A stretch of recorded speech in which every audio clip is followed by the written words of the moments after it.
Open Your Eyes is brought to you by the Belize Bank. Our country, your bank.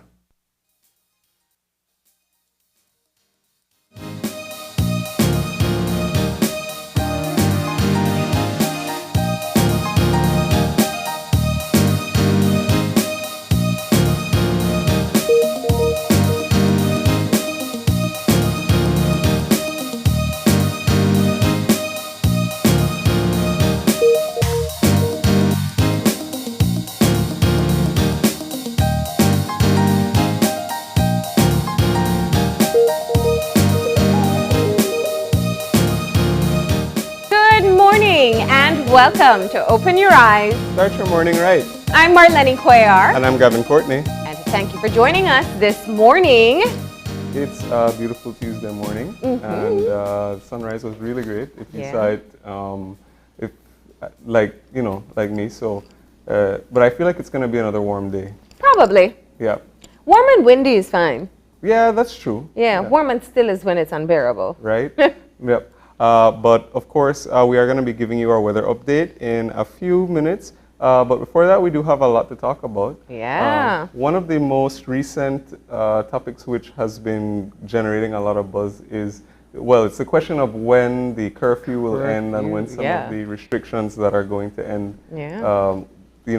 that we've been living with for the past 2 years, more or less. And of course, what we're starting to see now is some public support for the lifting of some of the measures from the members of the government, most notably Minister of Health, Kevin Bernard, as well as the Prime Minister, Briceño.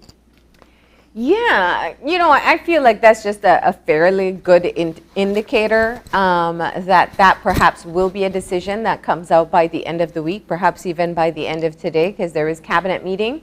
When the leader of the country, as well as the person at the helm of this health crisis, are both saying, and the Minister of Home Affairs last week are all saying, so you're talking enforcement advisor and the leader of the country saying that they think the curfew has passed its time. I think it's coming to an end. Oh yeah, absolutely. I think so. And as I usually say whenever we're discussing things like this, is that generally I find that in Belize we're taking the lead, or we're more or less going along with what is occurring in a lot of the other countries. And most notably, the United Kingdom, or the Prime Minister of the United Kingdom, I should say, Boris Johnson, did announce yesterday that pretty much England was going to, the UK was going to be lifting almost all, if not all, of the COVID restrictions, and that even requires the requirement for people who tested positive to quarantine. Yeah, that was a crazy one. I mean, there was a point where you say, there's certain things I think we see with less cases within countries where they have a highly populated or more populated more vaccinated population that you can understand. But the no quarantine thing, that was an interesting one. I mean, because they're going to spread it, and you're trying to still maintain the disease is still here. Yes, let's not forget that. And I think that's the key part. When the announcement is made that there is no more curfew, then we will have to still maintain. I know Minister Bernard has said that things like mask mandates will continue. And that even some of the places that have been closed for some time will remain closed. Yes. That includes bars and nightclubs. Yes. And but we'll see how, I think that so far the approach that we have been taking has been sort of phased in. And we don't want to, rush and be too hasty to a decision and say, oh, well, look, England is doing this, so then let's just lift up everything, knowing full well what our situation is and the lack of resources that we do have. And one of the things which which I've been reading about more and more, which people, or which doesn't get discussed a lot, is that, people saw the rise of Omicron as something of a relief, because people were saying that, well, the symptoms weren't that bad and the death toll isn't as high. But people don't consider what are the effects of long COVID. And that's manifesting in several different ways in several different people, different levels of severity and different types of conditions. So you don't want to just sort of just throw up your hands and say, okay, well, this is over now. I have read some really crazy stories about long COVID. Interestingly, I mean, I think when people have been hospitalized and if they were able to make it off a ventilator, you kind of expect that they're going to have more severe damage that they're going to, or it's going to take them longer to recover. But the cases I find interesting are the ones who develop symptoms or detect symptoms after what is a mild case, or asymptomatic in some cases. So I think that that's perhaps the next phase of the pandemic we'll be looking at to see how their bodies have been affected by COVID-19 after they have recovered. Yes, absolutely. And, you know, I've read stories, both even locally and abroad, about people having different types of effects. And it's not just effects on the respiratory system. It also has to do with your heart and circulatory system, nerve damage, and even some psychological effects. I was going to say even the mental health ones are interesting, the anxiety and the depression that may come as well. I'm glad you said that, because I think that it has to be tempered. We can look at loosening restrictions, we can look at reducing cases and be optimistic, and it gives us that sense of hope that perhaps this period in our lives where everything has been upended is coming to an end maybe soon, but we're not there yet, you know. I know the WHO keeps on reinforcing that idea because there's always the possibility of another variant, and it could be one of two things, you know, it's 50-50. It could be something that is more dangerous, or it could be something that is less harmful to the body. So it's really just a wait and see. Yeah, absolutely. So that's why we don't necessarily want to ease up on all the restrictions. And there are some which I don't think are particularly difficult to comply with. And I'm just speaking for myself here. I mean, I don't really mind wearing masks that much in public, especially when you go to crowded public places. Yeah. And you think like, okay, you know what? Even if COVID wasn't the main concern, there are things that I like about this. So, and I think certain things that we'll adapt will remain and will become the new normal. Yeah, I don't know how comfortable we're ever going to be in a crowded space again indoors. I was watching a TV show in the U.S. Where they have lifted their mask mandate. And, one of the hosts, they were saying that. They said, listen, I don't know if I'm going to get in the subway without a mask. I just don't think I can do that. And it's choices that we may have to face in the future, but I don't think that's going to be our choice very soon. True. But I do think the more frequent hand washing and sanitizing, I think that's one thing I'm definitely going to keep. I'll say one thing. I think the younger ones who have grown up through this pandemic, they're going to have far better hand hygiene than we did, because they're so cognizant of all the germs and how things are transferred. You know, if they're trying to share something, they're aware they can't share because you share germs too. So that's going to be an interesting development. But for us right now, where we are, we're looking at the possibility of a confirmation that the curfew will be lifted in Belize very soon. And of course, we'll tell you when the official information comes out. Yes, absolutely. And as we said, the support for the lifting of those measures has been given by the Minister of Health, Minister of Home Affairs, as well as the Prime Minister. And one of the other interesting announcements, speaking of the Prime Minister, is the announcement coming out that CARICOM leaders are going to be meeting in Belize for a summit. That's right. So their intersessional meeting will take place next week in San Pedro. Of course, this is a great opportunity for Belize as host to be able to welcome heads of these nations to be able to come and participate in their meeting. We understand that not all will be here will be in person. Some are still not able to attend, but it is going to be a very packed week next week, because right after that meeting, there's going to be a CARICOM SICA summit that will take place, which hasn't taken place in quite some time. And this is, when you think of one thing we've always heard about the possibilities for us here in Belize, is that we have the potential to be that bridge between CARICOM and Central America. And having the CARICOM SICA meeting hosted in Belize is one of the ways to really drive home that idea. Yes, absolutely, and I think that it drives home the importance of regional integration. Yeah. And that can come from well, there are several aspects of that.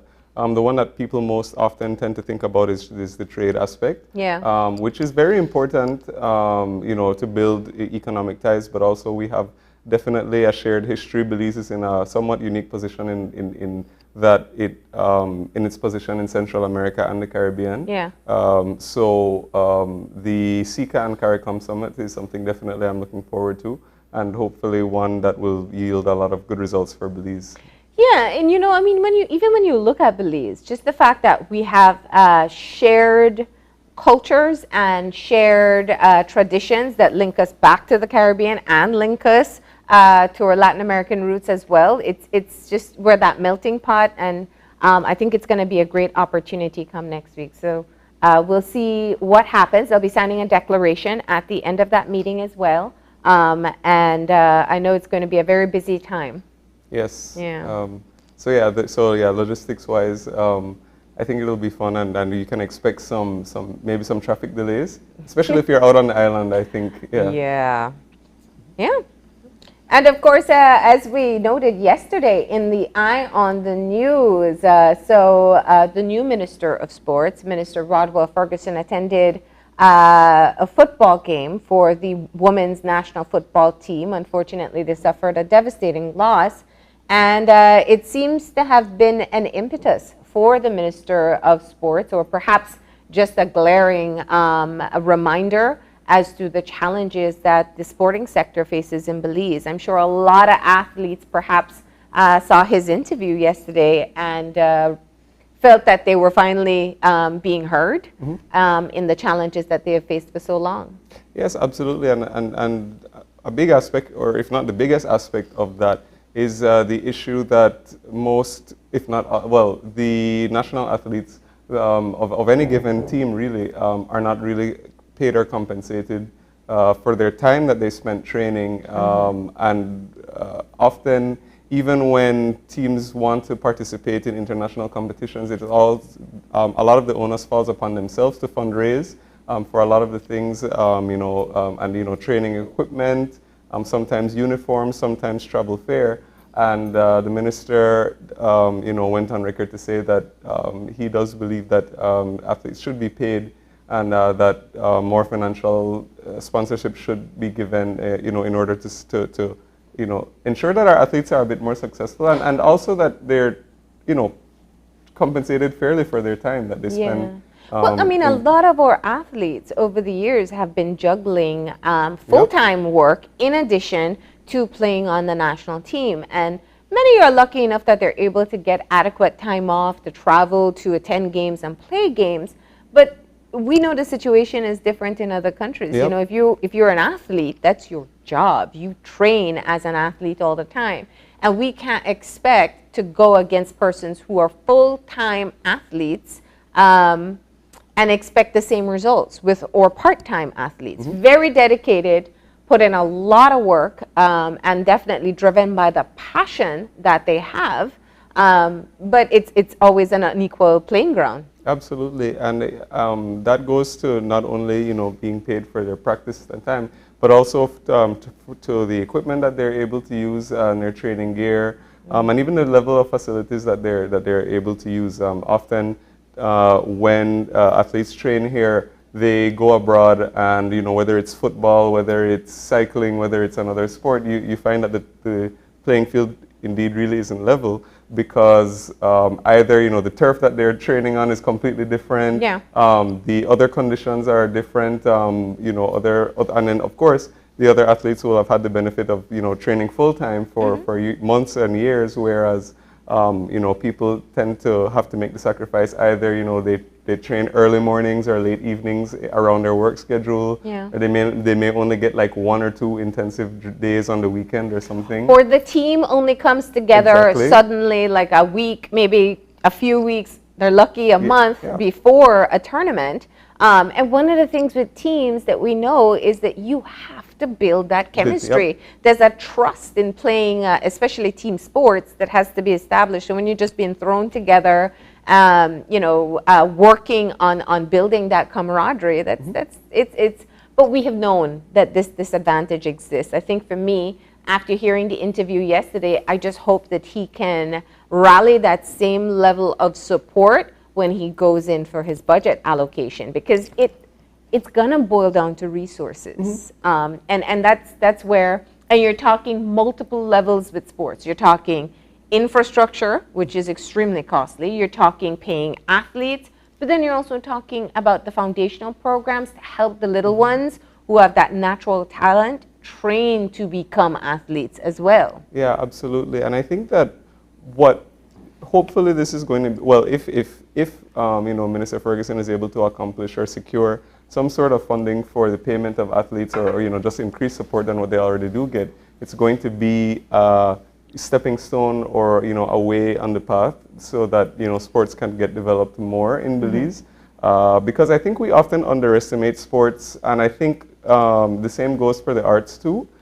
We don't have as much investment because we don't properly consider them as money-making industries, whereas they completely are in other countries. Yeah. And in other countries they get even more support from the private sector. Yeah. You only have to watch every few months. You hear something like, oh, this football player signed a contract for $200-300 million. Yeah. And you see that the money that sports makes when it gets support from the public, support from other organizations. So it's not as though and of course there's other social benefits to the investment in sports as well. Yeah. It's another avenue. You create more opportunities for young people. So it's definitely something that is positive, and we hope that we're steering in the direction that sports will get more support from both the government and the public. Yeah, it was very encouraging to hear the minister point out these issues that we know athletes have been talking about for a long time. As I said, I think the proof is being able to secure the funds, whether it is through government allocations or finding private sector partners, or even getting some collaboration with the federation as to how they allocate their funds as well. Absolutely. And I think it's going to be beneficial, because sports, it's a job. Like any other job, you put in your hours, you spend your time fully training, and that's your office. And let me just take a moment to say this. Kudos to our national teams. Yep. We see the numbers for the final score, but they're out there and they're playing their heart out, and they take the time out to train themselves even when they're not at training camp.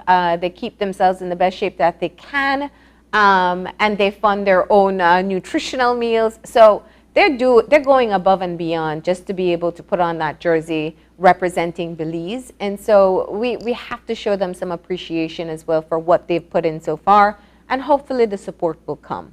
Yes, for sure. All right, so those are some of the stories that are trending at this time. Definitely, I think curfew is the one people will be waiting and seeing about to see how that goes. But with that, we're going to get moving, get you some motivation to get your day started. So we're going to shift gears to our eye opener. And your eye opener taken from dailyom.com goes like this. Journaling offers a way to unburden your mind, keep your dreams alive, and spark the seed of creativity. Of the countless forms of meditation we can use, journaling offers us its own unique benefits. Most meditations help empty the mind of concern and bring positive ideas from our mental landscape. But journaling helps us anchor that experience in the material world. Not every person is attracted to meditating in seated silence, and journal meditation is a nice alternative to active meditation. It allows us to trace our journey and see where we have grown and what lessons we may be repeating.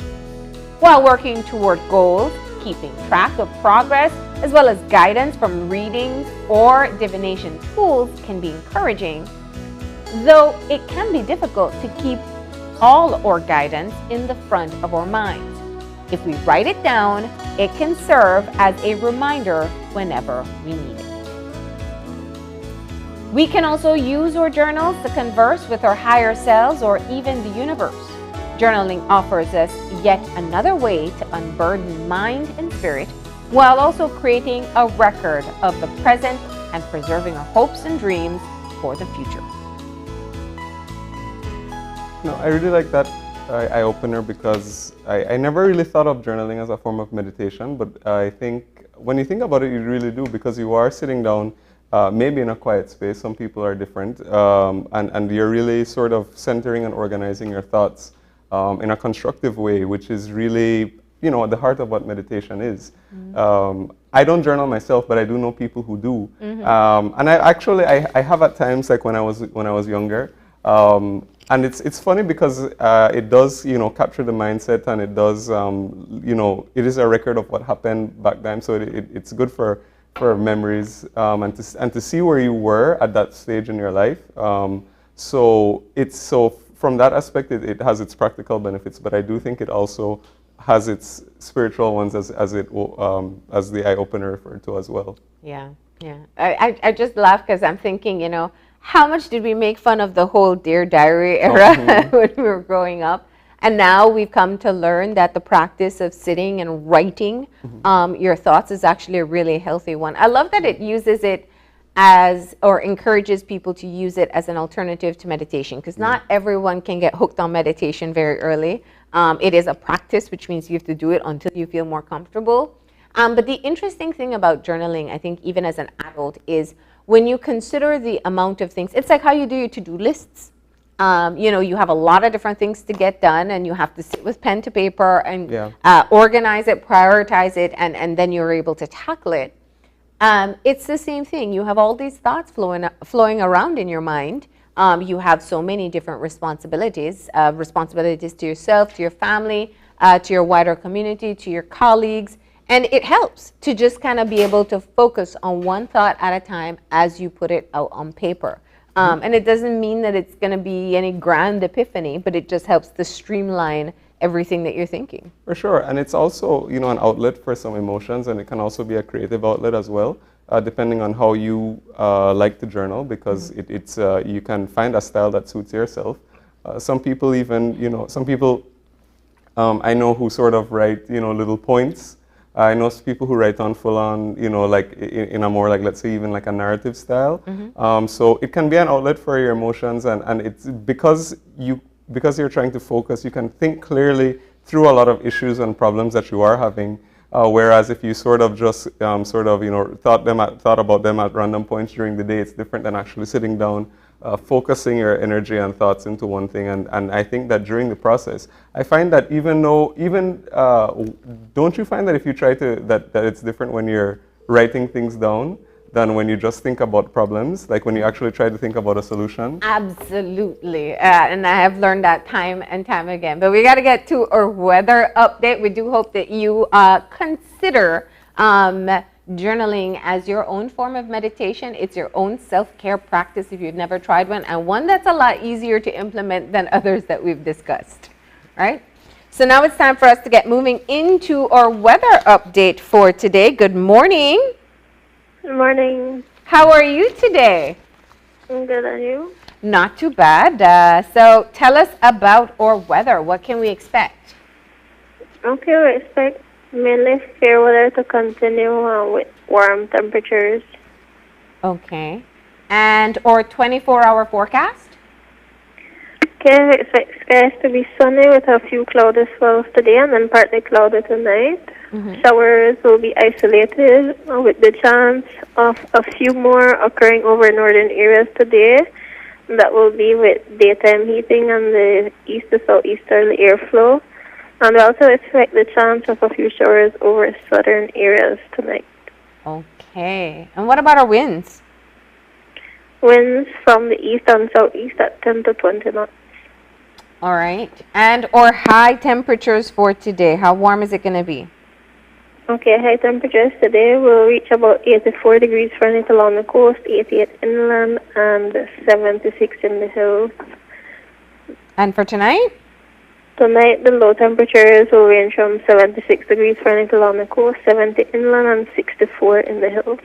All right. And Angelia, tell us what our extended forecast is going to look like. Okay, generally we expect isolated showers in the easterly airflow. Again, with the daytime heating, maybe a few more might develop over the mainland during the day. But with the strong winds, there are likely to be brief showers. All right. And I know we're in that time of year for the fire forecast. What's that update? Okay, during the last 24 hours, there were no fires or hotspots detected on satellite imagery, and conditions seem not to be too hot yet. So the extended look is for low to moderate fire risk over the country. All right. Well, Angelia, thank you so much for giving us that weather update. You're welcome. And we hope you have a great day. Thank you, too. Okay. You know, so pretty warm as predicted. Mm-hmm. But And maybe a few shower here or there. yes. All right. So yeah, we'll try to keep cool today. But of course, that was our weather update, and now we're going to be getting into our show, and we've got lots of great conversations lined up this morning.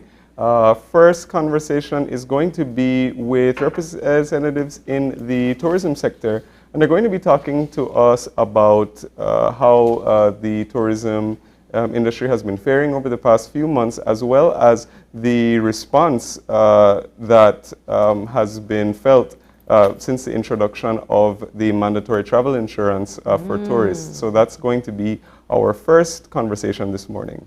All right, the second part of our show, if you are looking to further your education, there are opportunities in Canada. We'll be joined by a group that is working in helping Belizeans apply to Canadian universities to be able to further their education. We'll find out what it costs, what kind of benefits exist, and just how challenging it is to be able to complete the application process. And our final conversation is going to be with persons who are part of a mission to recognize human dignity, and they are self-styled pro-lifers. And we're going to be getting an update about all about what their initiative is aimed at doing in our third and final segment for this morning. And before we close off our show, I'm going to be talking about some trending social media topics because it is Trending Talks Tuesday, and that's going to be our show for this morning. All right, with that, we're going to go ahead and take a break. When we come back, we'll get an update on the tourism sector as to how the travel insurance rollout is going. So please, stay tuned.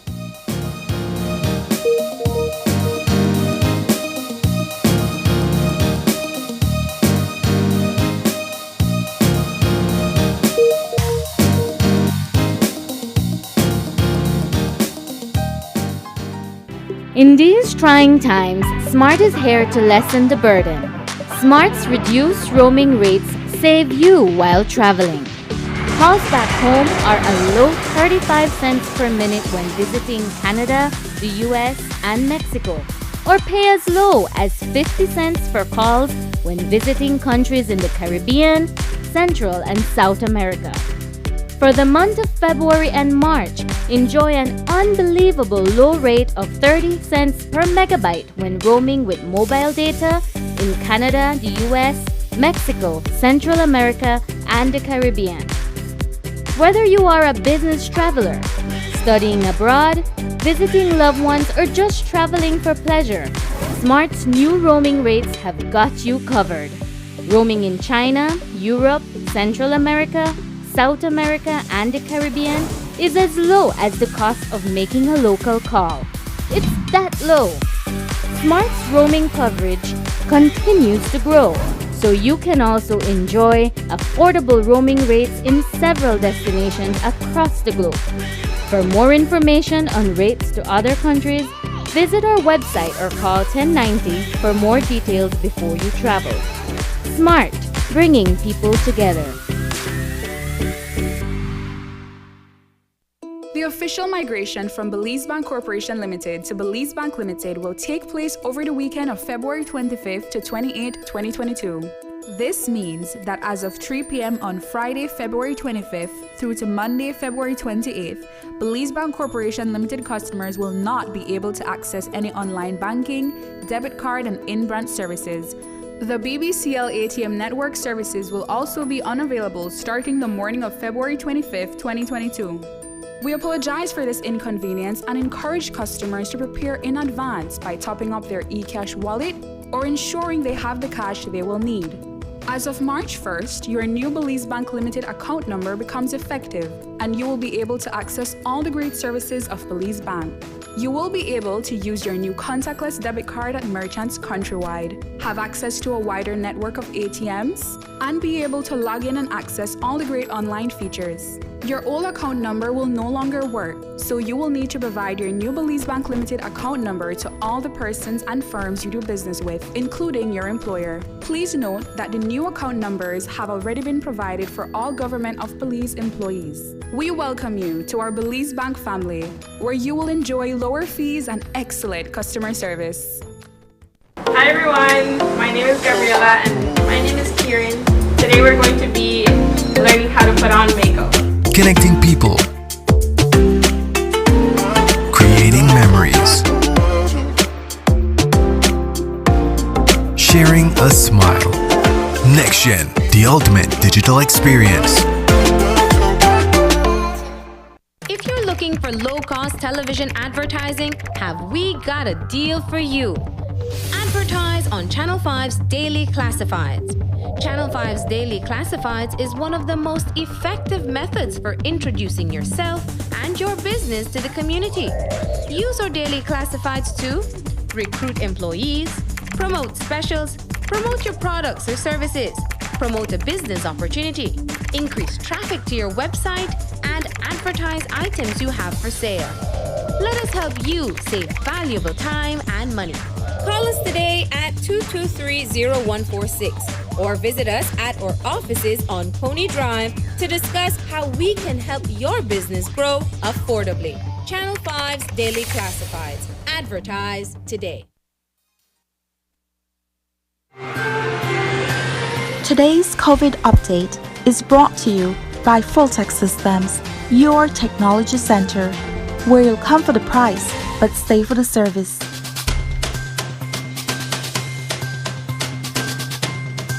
And we're back.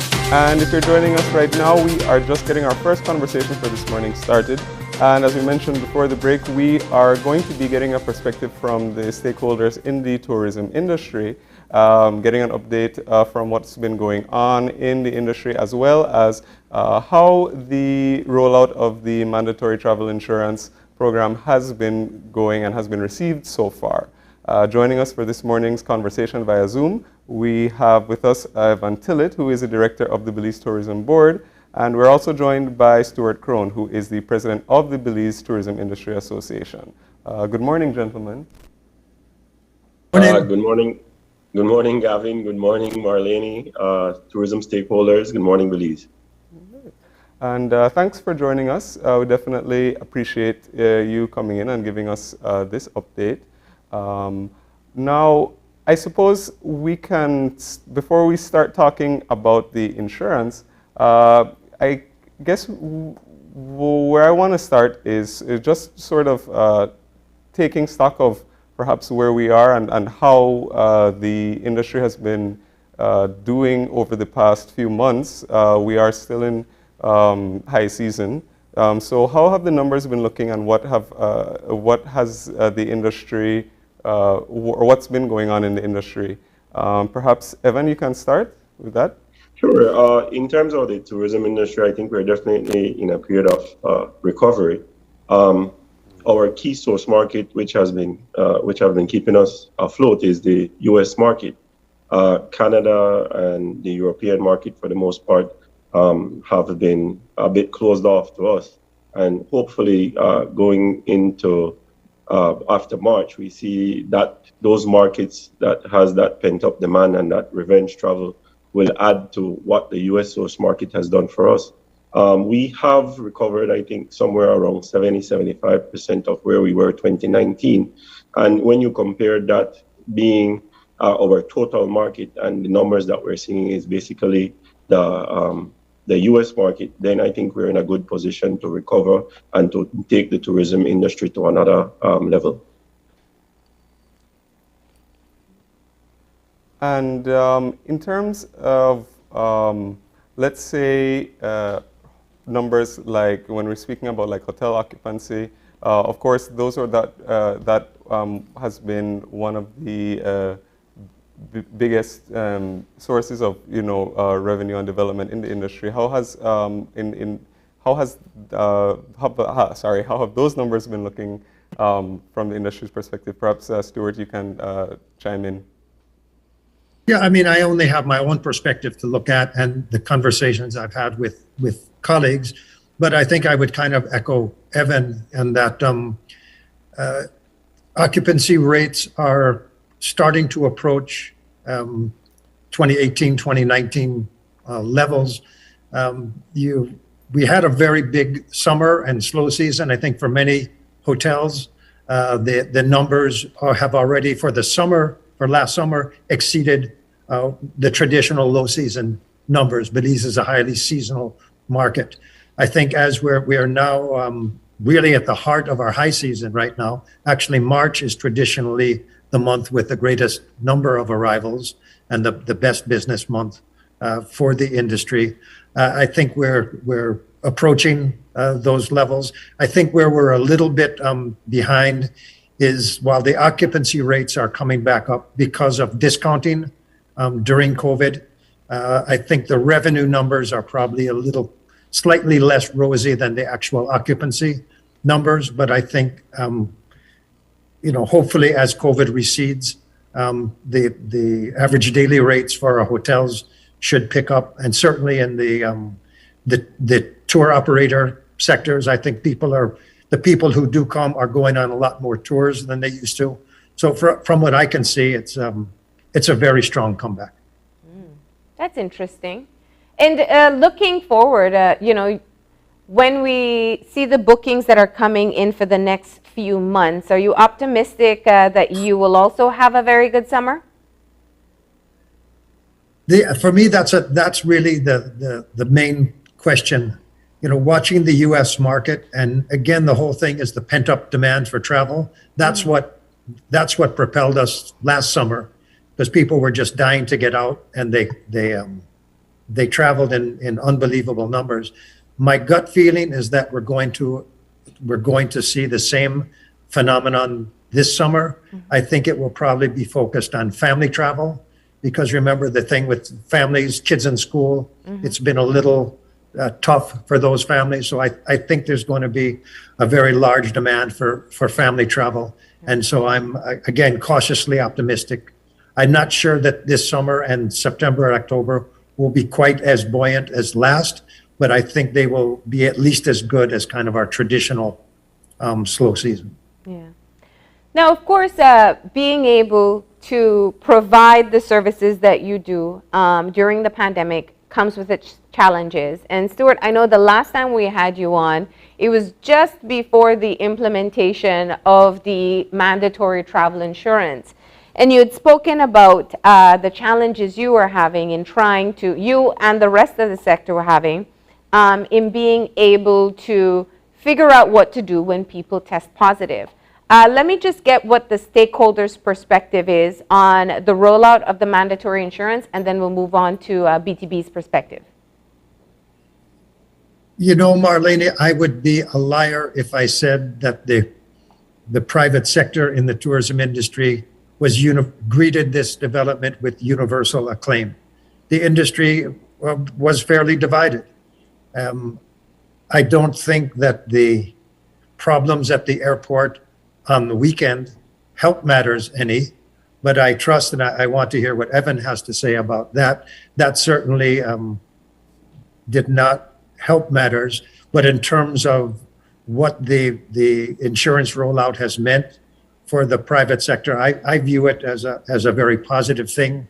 I have concrete evidence in my own operation in that, just 3 days ago, one of my guests tested positive, And lo and behold, they were insured, and they could not be happier that the entire rest of the stay at my resort was paid for. So my client saved about $2,000 on what could have been a very bad experience. They could not be happier. I think it's important that we view this thing from the perspective of our guests, and not necessarily look at ourselves. What is going to make our guests happy and healthy and feeling protected? And I think that the health insurance scheme at $18, which is the key, that it's so inexpensive, that the health insurance at $18 is the bargain of the century.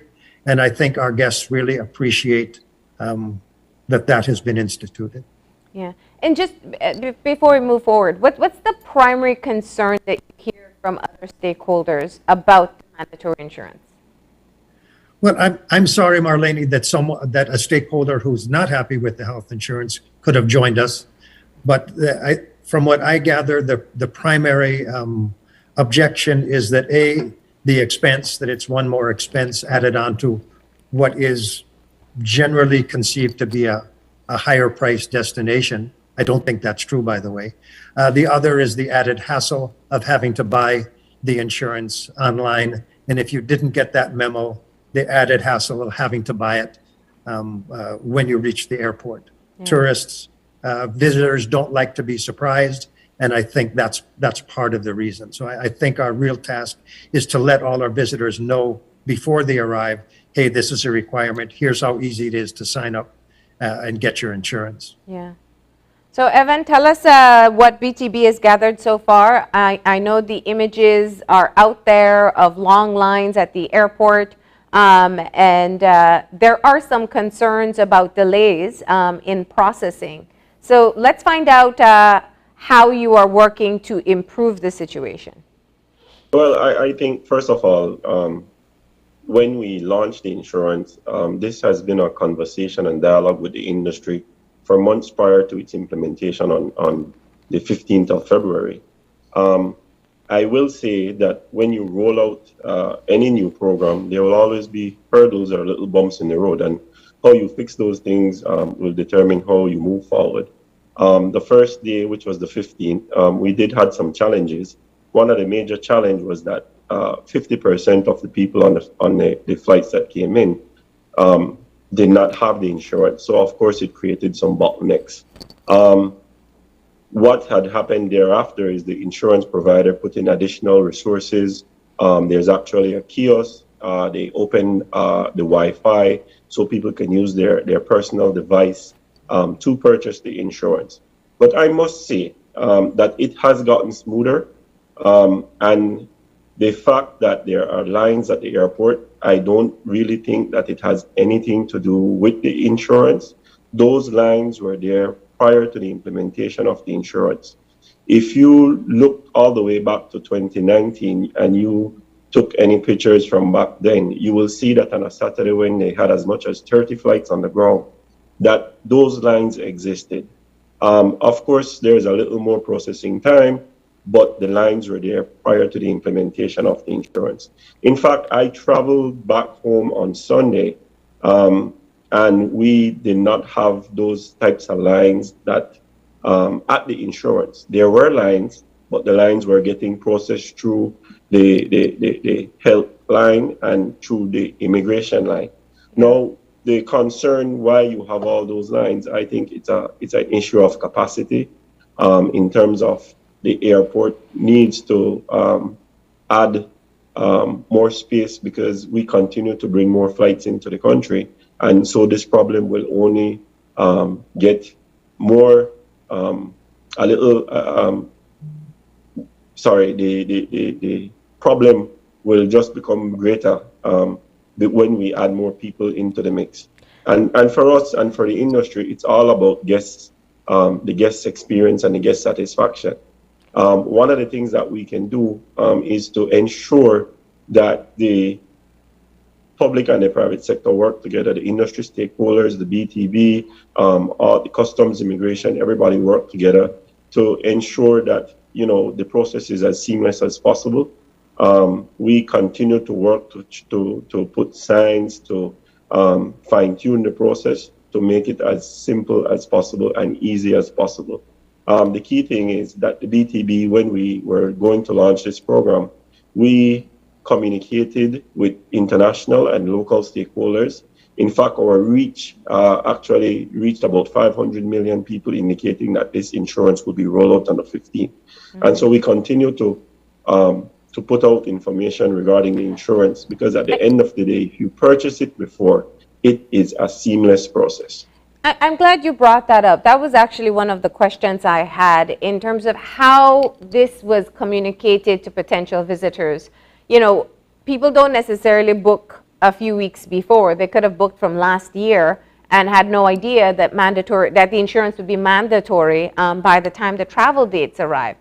So how is the information getting out? And perhaps are there other platforms or communication tools that can be used to get that message across to the visitors before they arrive? Well, that was always the intention, and that is what we have done. I think a month and a half in advance, we have put out the information that the insurance is coming.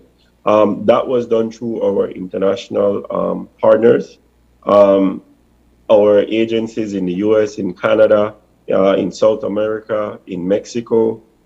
So the information was out there, but you put a lot of things on the internet and people are so bombarded with information that everybody don't read all of the information that is required. So you always have that case. And hence why the plan was always to the insurance be purchased before you get to Belize, because it creates a seamless process. We also asked the BHA, the BTIA to put out to their members to advise their guests when they're coming to kindly purchase the insurance prior to coming to Belize for ease of processing. It's also on our website. So the information is all over, including social media as well. And so we continue to put out information in terms of informing the public and all stakeholders that the insurance is best to be bought prior to coming to Belize. So that is how we really roll it out. Now, Evan, I take your point about the lines at the airport. And I think on Saturdays, there are over 20 flights that come in at this point? There were 23 flights on Saturday. Yeah. Okay. And Saturday was actually the highest number of people coming into the country in the 2020, 2021, and up to 2022. We had a total of 3,084 passengers coming into Belize on Saturday. And because you have a situation where you have 5-6 flights on the ground within a matter of minutes, then obviously lines are created. And like I go back to say, those lines were there prior to the implementation of the insurance. And if you check the insurance line, you would see that the lines or the bottleneck was not there.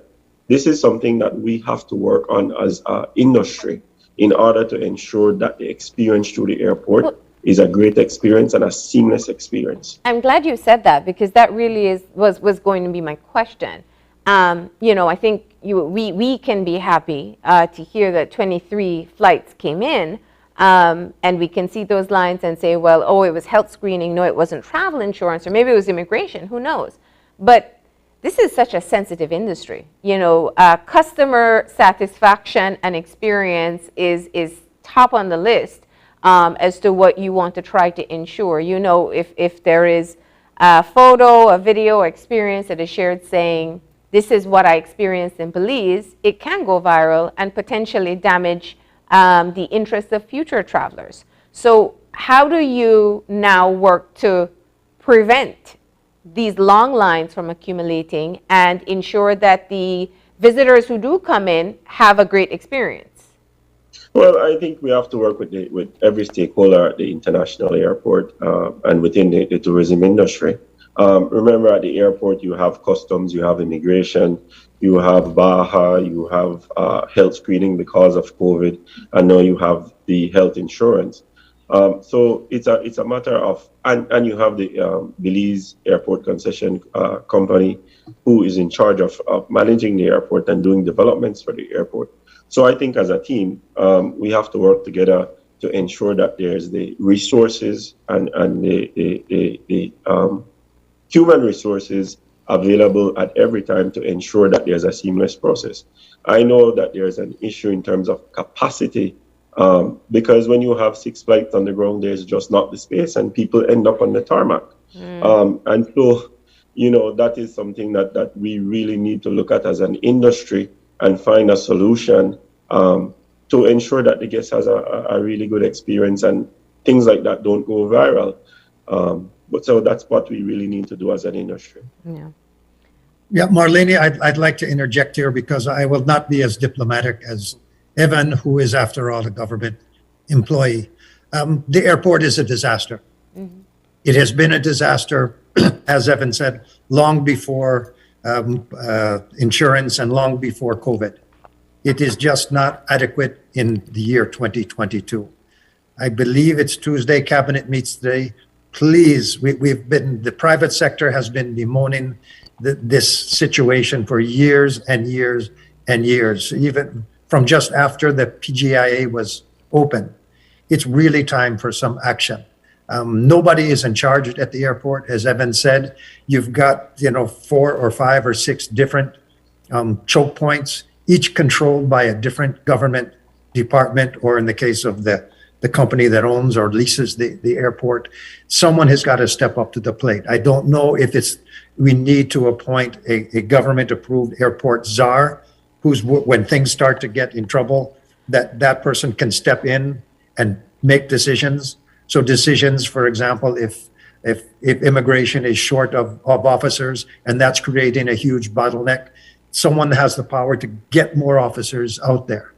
And there's an interrelationship. You can't just solve one problem without having it affect another. You can ease the bottleneck at immigration, but if at the same time you don't ease the bottleneck at customs, then the line that used to be at immigration, you're going to have the same line at customs.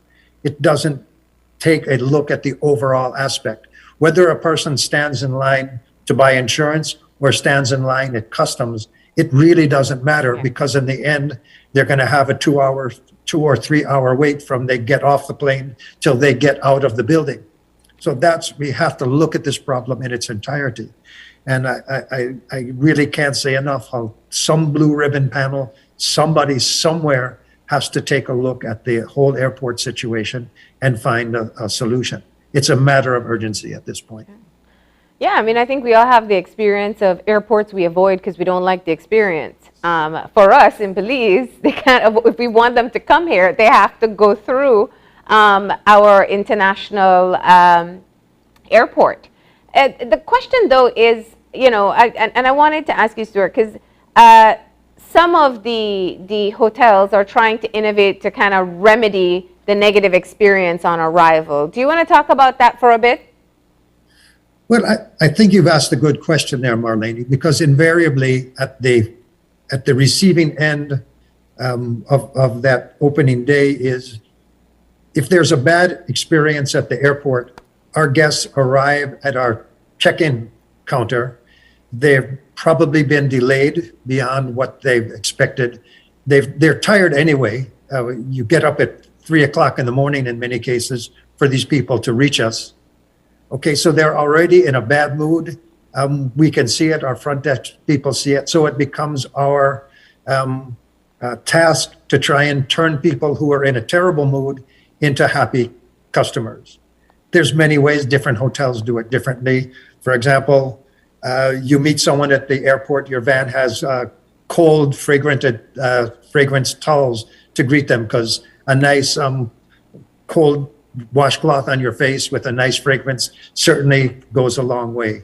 Your people who pick them up at the airport, and this can be as late as 10 o'clock, 10:30 at night now.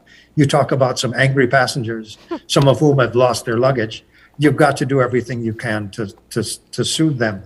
So you have to prepare yourself for that experience. Maybe it's a special welcome drink. Maybe it's a free upgrade if you have the space. But that is the job of the hotelier or anyone in the industry to confront that situation. In our case, in the case of Naya, we actually pay for the insurance for our guests. So as a guest arrives, each guest gets an $18 US credit to their bill that they can use for food, tours, spa, whatever. So it's hard when you arrive in a bad mood and someone said, here's a gift for you. It's very hard to remain angry. It's really incumbent upon ourselves in the industry. Government plays a huge role, B2B and all that, but ultimately we have to craft our own solutions because we're the ones in the end that are going to suffer if we don't do that. Especially this point of guests who did not know they had to buy insurance. It's really virtually every visitor that comes has a hotel reservation. So it's your hotel that is dealing directly with your guests. Not always in the case of Expedia or Booking.com, but most of your guests you will be in some kind of communications with, and it's up to us to let them know in no uncertain terms. That notification about the mandatory insurance needs to be on the landing page, on the home page of your website. It's that simple. You can't bury it somewhere back in the health page, okay? Because people don't read the fine print. You really have to beat them over the head with it. So those are just a few tips. But ultimately, if we don't do our job, it's going to hurt us, not the government. And Evan, perhaps you can shed a little bit more light on something that Stuart did mention, just to talk about sort of what the collaboration process is like among the different stakeholders. And I'm still talking just about the airports. So, for example, with immigration, with customs, what's the status of the relationship so that there can be some sort of collaboration to create a better experience for people who are coming into Belize? I think that there is collaboration, but I think it's about sheer volume and resources. That is where the gap is, and I think that is what needs to be solved. And also with the whole COVID situation, there were immigration officers, custom officers out, so at times all the booths weren't manned and they had to bring in people in order to try and get that. And so you had that added to some of the delays.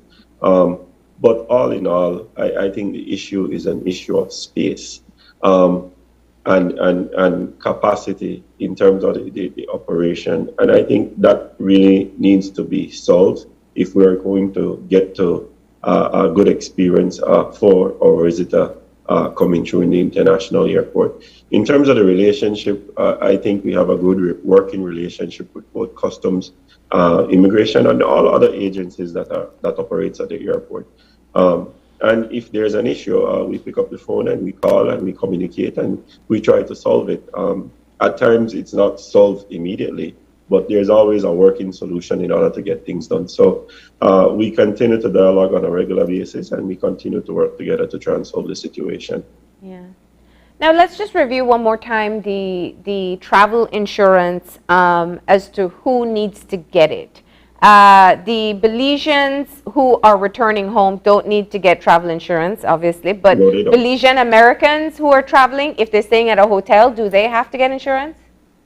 The thing, if you are a Belizean, then that travel insurance is actually optional. It is not mandatory for Belizeans coming home or Belizeans in the diaspora. They can buy it optionally if they choose. Mm-hmm. Okay. And have there been concerns about the cost? $18 is a cost for one person. If I'm coming with my entire family, clearly it becomes more expensive. This is why I tend to agree with Stuart in saying that, $18 based on the benefit that you get. If you get sick, if you have an emergency, if you catch COVID in the country, then you are covered. It gives you a peace of mind. And so we feel that the benefits of the insurance actually outweigh the minimal cost in my mind that provides a coverage of $50,000 US for a period of 21 days for the visitor that comes to our country. Additionally, the reviews or based on a interview that was done on Channel 7, I think the majority of passengers felt that the insurance was cheap, and that the benefit that they get from that insurance provided them with a peace of mind, and they don't mind paying for the insurance. So let's be clear about this. What does the insurance cover? The insurance covers trip cancellation. That's one of the things that helped the stakeholders in terms of if a passenger is coming to Belize and before they get on that flight to Belize, they realize they test and they get positive and they can't come, then whatever the passenger, whatever the hotel refunds, the insurance covers the difference for the passenger. Additionally, it covers medical emergency. It covers medical emergency even for pre-existing conditions, meaning that if, let's say, you have hypertension and your pressure goes high and they have to go to the hospital to bring it down because you might, for the lack of a better term, die. It covers that if you catch COVID in the country. It covers your quarantine. It covers your meals. So it's a really tight package that was designed to benefit both the local stakeholder and the visitor to our country. So yeah, Marlene, I was just going to interject here. I can give you a concrete example. Yes. I'm going on a hiking trip to Europe this summer in June.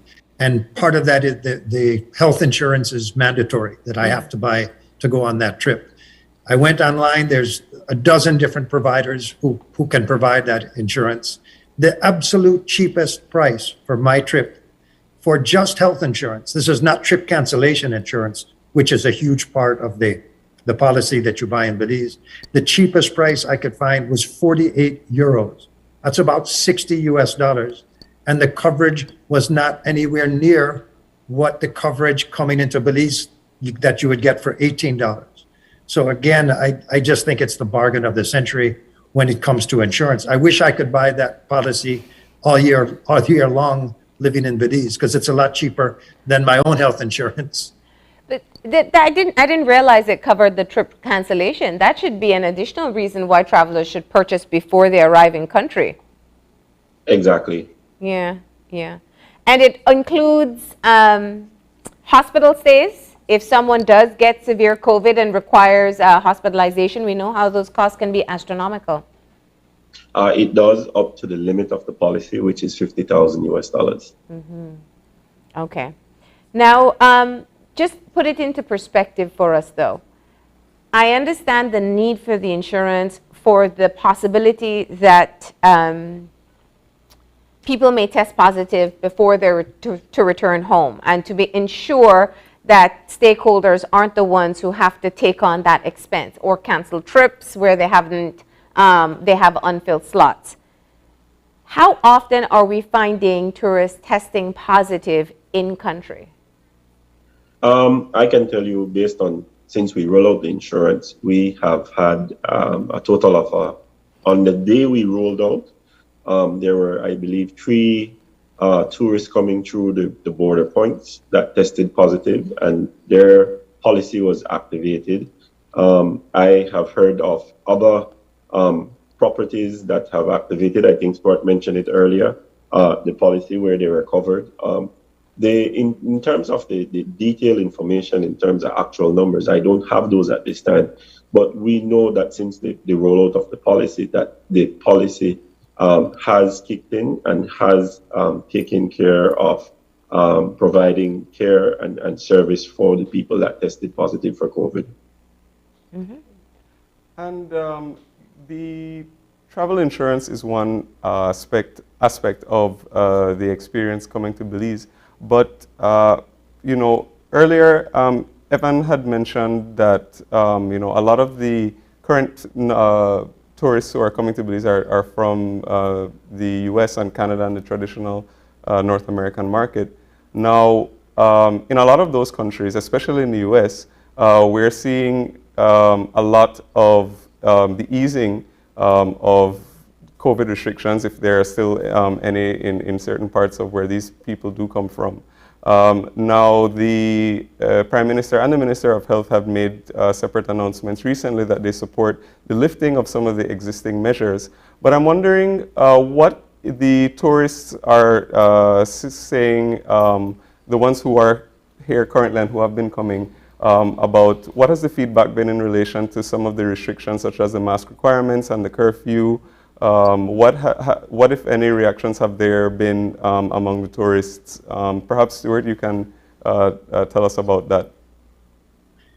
That's an interesting question, Gavin. I think a lot depends on the particular destination that visitors go to.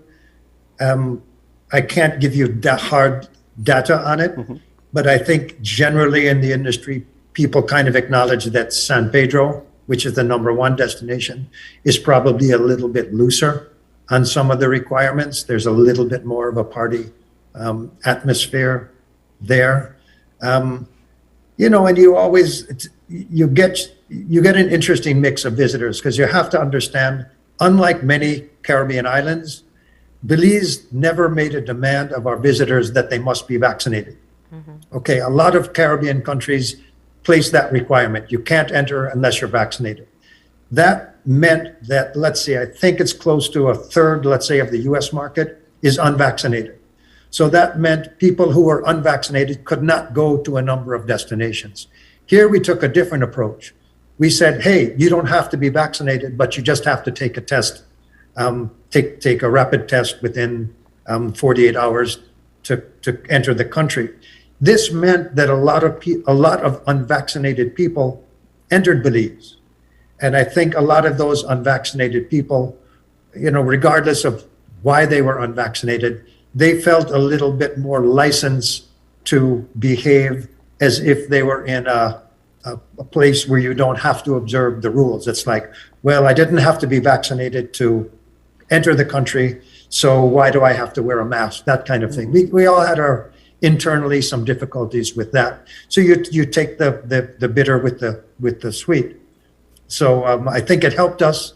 I agree with that requirement, because I think it boosted our numbers, because we did get unvaxxed people in, but I think it also raised the level of a little bit of resistance to some of the restrictions. I think the area where the industry is unanimous, however, is on the curfew. I think most people in the industry agree it's time to probably get rid of the curfew. It's really, it may not be help. In other words, it may not help to fight COVID, but it certainly hurts visitor satisfaction a little bit. I think the consensus is that could be eliminated. Yeah. Well, that was going to be my final question. Of course, we know we've heard from the Prime Minister, Minister of Health, and Minister of Home Affairs. They've all agreed. And we understand that that decision is to be considered. So you welcome the news there, right, Stuart? Absolutely welcome that. Yeah. And from your end, Evan, has the BTB been asking for the curfew to be removed? We are definitely advocate of removing the restrictions or softening the restrictions. And obviously, when you are coming to a vacation, you would like some freedom, but we also have to be responsible as a destination. And yes, if the science says that, you know, we should or we can remove the curfew, the testing, and the particularly for those people who are vaccinated, then definitely we are supporting that move in order to, you know, open up and to have tourism rebound to pre-19 numbers and beyond. Well, gentlemen, we are just about out of time for the segment, but we want to say thank you for coming in and sharing your perspective on these issues. Would you have any final shots that you'd like to share before we close off the conversation? Yeah, Gavin, I have one shout out I'd like to give, kind of concerning going back to the airport. Our two local airlines, Tropic and Maya, I really just want to congratulate both of them on their flexibility with all these late arrivals and all this kind of thing. Both of them do a great job in not stranding passengers in Belize City, putting on the airlift that we need. Both airlines took a huge hit during COVID, probably a bigger hit than any of our resorts or any of our tour operators took, because for an airline to have all these airplanes just sitting empty that you have to pay your loans on and paying huge amounts of interest, I think they've come back magnificently, and I just want to congratulate both of them for putting our guests first. So big shout out to Tropic and Maya. Well, thanks again, and for those of us, or for those of you who watched the conversation, that was Evan Tillett, the director of the BTB, as well as Stuart Crone, president of the BTIA, and giving us an update from the tourism industry and letting us know how the rollout of the mandatory travel insurance has been going. So, gentlemen, thank you. And we'll be taking a very short break. And when we come back, we're going to be learning all about a new recruitment drive by a Canadian university. So please stay tuned and we'll be right back.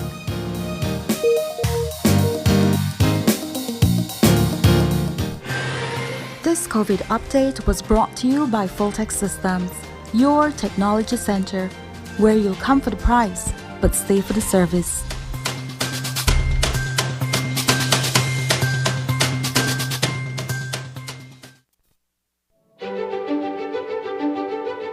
Technology is ubiquitous, and it's transforming how, when, and where we work. Fulltech Systems is placing award-winning devices in the hands of information workers, allowing them to work without compromise in a world without wires, to innovate, create, and to maximize productivity anytime, anywhere, satisfying the needs of the desk-centric remote and field worker and every other worker in between. We are providing the industry's best devices to businesses going through the process of digital transformation. Partner with us today to provide the solutions that will allow your employees to work effectively and efficiently to enhance your customers' experience.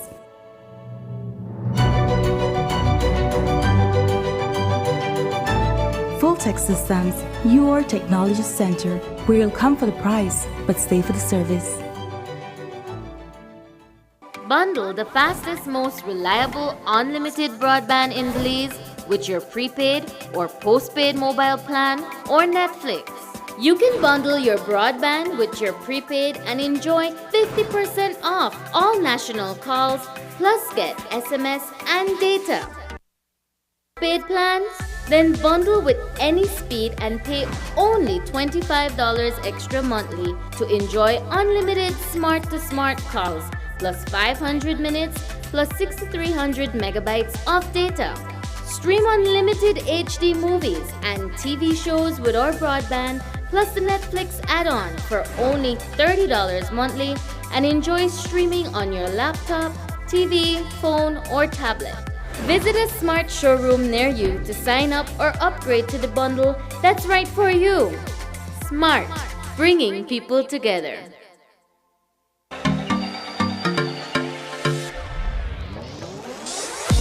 I chose Galen because of its strong reputation. Great scholarships. I came because I can take all my classes online. It is what I need to take me where I want to go. To learn more about our various programs, visit our website at www.galen.edu.bz or email us at admissions@galen.edu.bz. And come soar with the Galen Eagles. It's almost lunchtime and Alice is getting hungry and forgot to bring cash. She remembers that eCash now has a geolocation feature in which she can easily view the eCash merchants near her, especially restaurants. Her co-workers also ask her to order food for them. Chicken chow mein, please, and a Coke. The merchant sends her the payment link. She taps confirm, and within a few minutes, her food is delivered. Alice then views her transaction history and taps on the transaction recently made. Then taps the split the bill button, where she selects the unevenly option and moves the bar to the desired amount per person. The request is then sent to her friends. Her colleagues accept the request and are ready to enjoy their meals. Geolocation and splitting the bill via eCash make Alice's life a whole lot easier. If you're looking looking for low-cost television advertising, have we got a deal for you. Advertise on Channel 5's Daily Classifieds. Channel 5's Daily Classifieds is one of the most effective methods for introducing yourself and your business to the community. Use our Daily Classifieds to recruit employees, promote specials, promote your products or services, promote a business opportunity, increase traffic to your website, and advertise items you have for sale. Let us help you save valuable time and money. Call us today at 223-0146 or visit us at our offices on Pony Drive to discuss how we can help your business grow affordably. Channel 5's Daily Classifieds. Advertise today.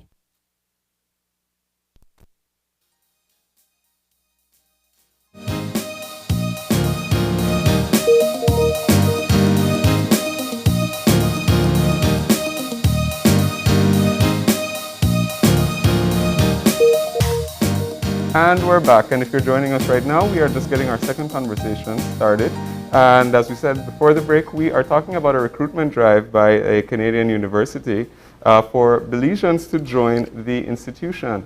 And joining us in our studio for this conversation, we have Tony Adey, who is the Assistant Director of Institutional Partnerships from Applicar. Good morning. Good morning. Good morning. Great to be here. Yeah. And thank you for joining us. Definitely appreciate you coming in. So let's just start by talking a little bit about the university. Sure. Just giving us a little bit of history and where it's located. Sure. So just a little bit about Applicar, I suppose. And my history in Belize. Sure. I've been coming to Belize now since 2007. Many of your viewers today probably recognize me because I've helped many Belizean youth immigrate to Canada. And so really what I'm here for right now is the promotion of study in Canada. So over the past 2 years, because of the pandemic and border closures and these sorts of things, many students have continued to reach out to me to look for a pathway to Canada for studies. So the solution to this was we created a company called Applicar. So students from Belize now can actually come to our office here in Belize City, or they can use the online portal to find one of a number of different universities to study at in Canada. Now, everyone is always looking for affordable educational opportunities. What's the range of studying in Canada, and what assistance can you get from the universities there? Sure. So in Canada, really, well, first of all, I should mention, Canada is one of 4 top countries in the world for post-secondary study. So that being the US, Canada, the UK, and Australia. One of the huge advantages that Canada has over those other countries around post-secondary studies is the cost. So on average, if a student from Belize is looking at a community college level study, the range for tuition per year is going to be somewhere in the $5,000 to $8,000 mark in US dollars. If they're looking for a university, some of those can be as much as $40,000 a year in tuition. So one of the ways that we want to help students is have them come meet with us, have a very frank discussion about affordability, what scholarships they may need, and those sorts of things. And then we can recommend something that's in their price point and also something that fits their grade point average and those sorts of things. What's the appeal in having Belizeans attend university in Canada? That's great. So in Canada right now, there are really 2 main reasons why we need international students in Canada. One is for diversity. Diversity of classrooms, diversity of learning. Having a different perspective in the classroom is invaluable. Not only to the Belizeans who are coming, but also to the multitude of Canadians that are studying in the room as well. So it's part of that educational drive. But in Canada, we have a declining youth demographic. And so the government of Canada has looked forward over the next 10 years to bring in about 400,000 immigrants to Canada. And one of those pathways has to be through education. And so that's one of the reasons why I'm here today. Now, how many students do you help in moving to Canada to study on a yearly basis? On a yearly basis, we have usually anywhere from about 80 to 100 Belizean students who we're assisting through the process. Now, some of those will get the visa approval, some may not. So on average, we have 50, 60, sometimes a little more coming each year to study in Canada. On average, there's about Canada-wide per year from Belize, a little over 100 students that actually go through the admissions process and getting the immigration. And what are the most common parts of Canada that they go to study? Historically, it's been to Memorial University, Yeah. and that's where I used to work. Okay. And so I've got a long history there, so I'm still happy to help students study at Memorial, and that's also my alma mater as well. And that's just because of the relationship with companies in Belize, like Fortis, for example, and the Newfoundland connection and studying engineering and things. But really, like, it's been Eastern Canada, so the Atlantic region, and I think a big reason for that is that culturally, a lot of people wouldn't realize this, but culturally we have a lot of similarities. So I always say, in Belize at breakfast we have fried jack, and then in Canada or in Newfoundland or the Maritimes we have a tautan, but it's identical. It's the same thing, right? And so when I come down here, I'm eating a breakfast. That's the same as what I'd eat at home in Newfoundland. Okay. Yeah, so a lot of cultural similarities. And people are usually going for, are they going to community colleges? Are they getting their undergrad, or are they going for their graduate programs? So the biggest, I think, attraction to studying in Canada right now, and it's a huge advantage for what youth have in Belize, is the sixth form system that you have here. So students graduate from sixth form. The majority of students that we recruit will leave from any of our junior colleges in Belize, and then come to Canada and get credit for those sixth form years of study. Oh, that's good. And so they can actually earn a 4-year bachelor's degree in little as 2 or 3 years, a large majority in 2 years. So you get an associate's in Belize, and I recommend students all the time to do that. And then when they're done their associates, they can transfer, and then in 2 years they get a bachelor's, and then if they want to stay, they can go right to master's. So we've had a lot of success stories with students doing associates, bachelor's, and then even staying and doing master's degrees as well. And what's the feedback sort of that you've sort of heard over the years from people, transitioning to the Canadian sort of education system after having been come from Belize? Yeah, a lot of students have I think the number one feedback is they sometimes don't recognize how cold it is. Oh, I was going to ask that. Yeah. How do you prepare them for that? Yeah, so I mean, the good thing is that when they come in September, it's still relatively warm, depending on the day. Like, it's as warm as it is today. But by October, it's getting a little cooler. November, it starts to snow. Yeah. So I always say, like, when you come in September, you'll be fine, and then we'll get you situated with some winter clothes in the first few weeks of the semester. But culturally, Belizean students do very well in Canada. We're a very friendly, like the Maritimes of Canada, a very friendly place where you can sort of walk down the street, you see the people you recognize, all those sorts of things. Not very different from what they'd be used to in Belize, really. And the academic side of it, has that also, the feedback there, is the transition sort of a smooth one? Well, the sixth form system, again, I'll just go back to that, is actually very good in Belize. So we've found over the years that students coming out of sixth form are very, very well prepared for university.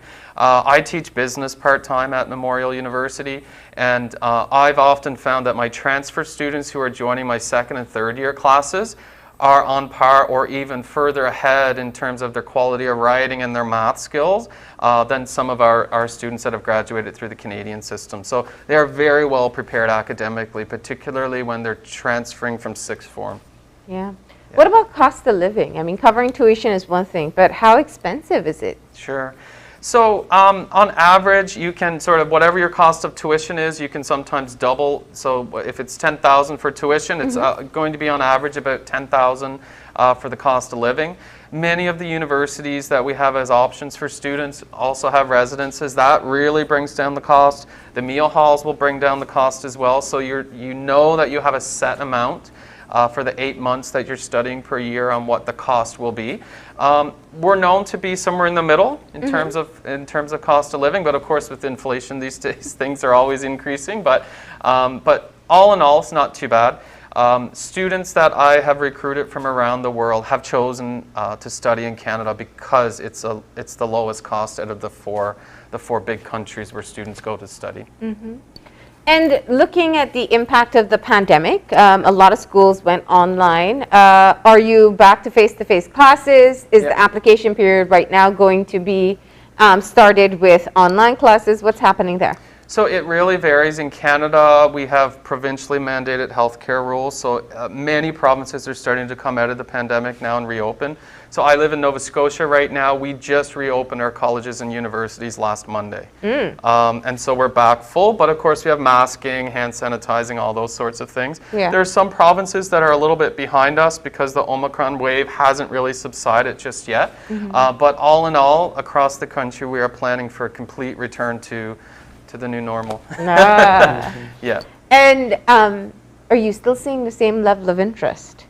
Yeah, it's interesting because I don't know what to expect this week. Yeah. Because we've just gone through 2 years where a lot of our students that we had worked with said, I really want to come, I'm really motivated to come, but I can't get to the embassy to get my visa, or right now my family or my mom or dad's unemployed, so I can't raise the money to get the tuition. So we may see a really busy week, or we may still see some hesitation. We're not quite sure, but we are doing a public information session tonight. That's virtual. So if anybody would like to join that, they can just call our office here in Belize. So it's 223-6766, and we'll email out the students that web link. And then over the next 3 days, they can either come into the office and meet with us to do an application for study in Canada, or they can do a virtual meeting with us as well if they're anywhere else in the country. Why is it easier to use Applicar versus going directly through the school system for application? Right. So few awesome advantages that Applicar will provide. I'm networked with those universities and I have contacts at all of those universities that we have as options. So a student can come in and they fill out an application with us and our team, and we will screen their application for both their affordability, so what can the family afford, what scholarships are realistic for their grade point averages. We'll also take a serious look at their 5th and 6th form grades. So when a student comes to me and says, you know what, I want to do engineering at Memorial, I can have an instant look and say, that's not really going to work for you, but your grades and your affordability might be better of doing an engineering diploma at a college. So we can find an option that is most likely going to end in success for them. Whereas when you're going to multiple universities, submitting applications and documents and everything like that, it can get quite expensive. So we've done the university college research for the students, and we'll have it sort of narrowed down to them to say these are realistic options that will end in admission, but also likely immigration. What's the acceptance rate for students from Belize? So it varies from university to university. Like I said before, the quality of education is quite high in Belize, so acceptance rates are quite high. When I was at Memorial, we were well over 85%. But the reason for that is that I would sit and have very, very frank conversations with the students about what their grades were or whether or not they needed to stay in Belize another year to increase their grades and those sorts of things. So, yeah. What are some of the opportunities that you wish people would take advantage of more? In Canada in general, or study abroad? Study abroad. Yeah, so there's a lot of advantages of studying in Canada. So one of the big ones, I think, is that a lot of our degrees are what we call cooperative education. So the university essentially cooperates with industry to provide students with hands-on learning. That's unique to Canada. You can't get that in the UK or the United States. So a student may come in and do engineering or science, whatever they may want to study, and we can partner them up with industry, with a business, so that when they graduate, they've got a degree and they've also got the work experience. And then for Belizeans, the advantage of that is that after they graduate, if they want to do a postgraduate work permit, they've got some experience under their belt. 3 or 4 years after graduation, if they're interested, they can apply for permanent residency. So really the world, sort of Canada is really the oyster. And what do you find to be the success rate of students who do travel to Canada to study? Do they all stay? Do some come back? It's really mixed. Yeah. And families sometimes in the beginning will tell me quite honestly what the motivation is, whether or not they plan on having a career in Canada or come back to Belize. We've had a lot of success stories. Like I think of I'll do a shout out to Jason Lanza. He went to Memorial. He's a senior teacher now at Corzall Junior College, for example. Went through our system and he and his wife came back. Jason came with his kids to Canada and then came back here to begin life back in Belize again after that study abroad. But we have a number of students who have graduated from sixth form in Belize, have come to study in Canada, and then have come back to Belize to take engineering roles and jobs at companies like Fortis, for example. Yeah. A lot of students study environmental programs in Canada and then come back to Belize and work in the ecotourism industry as well. And do you find among, let's say, Belizeans who apply, do we get people from all over the country? Because you had just mentioned somebody from Corozal, so is that also the case as well? Yeah, so normally when I come down to Belize to do sort of the recruitment drives each year, we literally go to every corner of the country. So we try to get to every sixth form we can. It's different this year because of the pandemic. So yesterday I spent my day doing Zoom meetings with all of the sixth forms across the country. Spent most of my whole day doing that. Whereas normally I'd be traveling town to town and hopping on Tropic or Maya to buzz around and meet all the different sixth forms. So we really do see students from across the country. Of course, population-wise, the majority come from Belize City and the sixth forms in the city, but we do see from each corner of the country for sure. All right, so you have your virtual session tonight. Yep. Is this for people who are sure they want to go through the process, people who just need to know or understand more? What kind of questions are you open to answering? I think it's really for anybody who has any level of interest in studying in Canada. So we're going to talk about the top 6 reasons why a student would choose to study in Canada. We're going to talk about the process of immigrating to Canada as a Belizean youth who may want to immigrate. And we're then going to talk about the applicar, so the process of applying to the universities and how that works. So it's really for anybody that wants to join in. It's a Google meeting, so we have no limit on the number of people that can attend, and everyone's socially distanced because they're at home. Yeah. So that's the first step. And then what's the timeline to be able to do the application process if they want to join for the next semester? Sure. So our next intake is for September. Sooner the better. Many universities will have hard deadlines on March the 1st. Some will have them through April. But really, if anyone wants to apply for a competitive program, really March the 1st is the deadline, which is next Tuesday. So we really encourage students to attend the session tonight, and then if they're interested in applying, we're basically having a recruitment drive at our office here in downtown Belize. It's 10 Taiwan Street, and students can come in and do the application right with us this week. Yeah. And for parents who are worried about safety issues, you know, we don't like letting our kids go. How safe is it? Canada is known to be a very safe country. People in Belize often laugh when I say this, but like when I sleep at night, I don't lock my car. Some nights I forget to lock the door. Like, you know, there's always crime, right? Particularly in larger centers. But I think that comes down to choosing a university that fits the mold for the student and the family. So do you want to be in a big city? Well, if so, you're going to expect there to be more crime. And then if you want to choose a multitude of like other rural universities, it would be much, much safer. Yeah. So it's really up to the family, and we can guide them through those discussions. What do you find to be the feedback from students when they come back? What did they love most about studying in Canada? I think the different experience. I think back to probably around 2004, 2005, when we had our first intake of Belizeans, and I was a student myself then. And I remember one of my best friends, she's in Canada now, and she said to me, she's like, this is so amazing. I never thought I would get to go downhill skiing as part of my studies in university, right? And so it's like you go to university and the university experience will largely be the same no matter where you go. But it's all of the things that surround your experience in the classroom, like what are you doing extracurricular-wise, for example? Like, are you downhill skiing? Do you want to go to the beach? All those sorts of things. And I think it's odd, but we often come back to the weather all the time.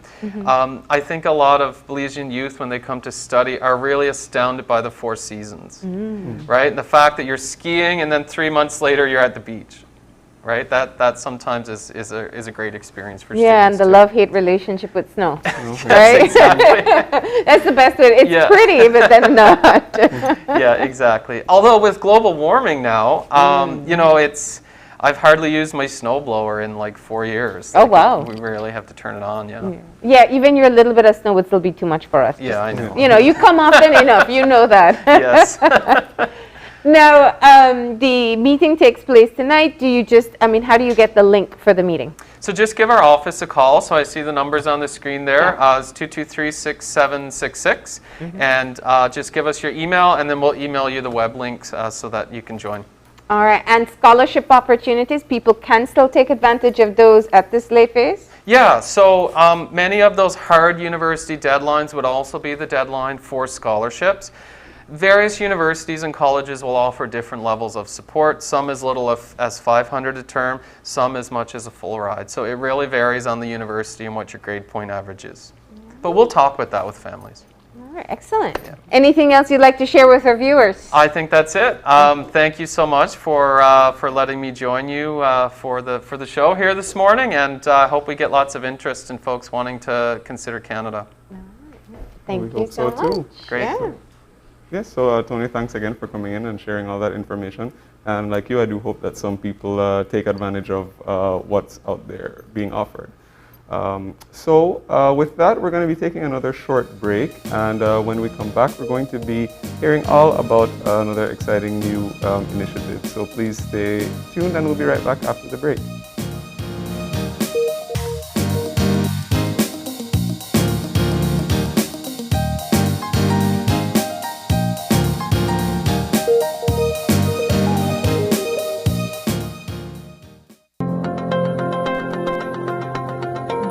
The premier name in voice and data, is also the country's leading provider of innovative services and solutions for small business and enterprise.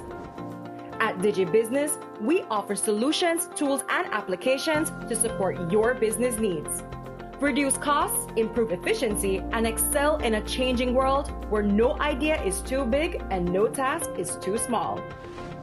From technology advising to design implementation and management, our team of qualified solution sales and specialists can develop a reliable and robust infrastructure, allowing you to spend more time on what matters most, your business. Visit us online to explore how DigiBusiness innovative products and solutions can help your business reduce costs and improve efficiency.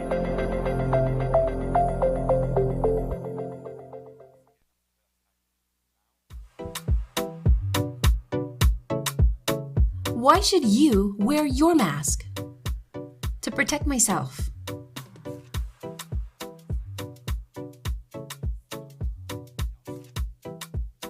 My friends. My family and others.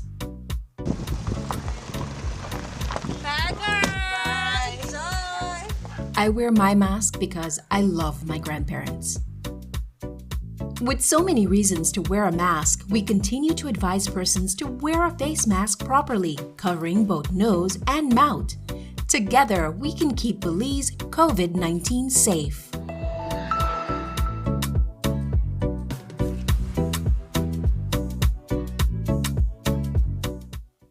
Your life just got a lot less complicated with Belize Bank Contactless MasterCard Debit Card. Introducing our Standard Debit and MasterCard Platinum Debit Cards. Now you can make purchases anywhere MasterCard is accepted with one tap, pay and go. Your contactless card never has to leave your hands, especially in these times. And your card is embedded with multiple layers of security. Platinum card holders get to enjoy extra benefits like price protection, purchase protection, trip inconvenience, and luggage protection, just to name a few. Start enjoying a cashless lifestyle today with the Belize Bank. If you're looking for low-cost television advertising, have we got a deal for you? Advertise on Channel 5's Daily Classifieds. Channel 5's Daily Classifieds is one of the most effective methods for introducing yourself and your business to the community. Use our Daily Classifieds to recruit employees, promote specials, promote your products or services, promote a business opportunity, increase traffic to your website, and advertise items you have for sale. Let us help you save valuable time and money. Call us today at 223-0146 or visit us at our offices on Pony Drive to discuss how we can help your business grow affordably. Channel 5's Daily Classifieds. Advertise today. When someone you love becomes a memory, the memory becomes a treasure. Channel 5 introduces the daily obituaries. The daily obituaries will broadcast all death and funeral announcements and memorials to honor your loved one's life and memories. The daily obituaries airs on Channel 5 prior to the evening newscast, with subsequent repeats at 10 p.m. and 12 noon the following day. It will also be placed online on our social media platforms, all for a standard package fee. Celebrate their lives and memories with Channel 5's daily obituaries. Honor in life and reverence in death.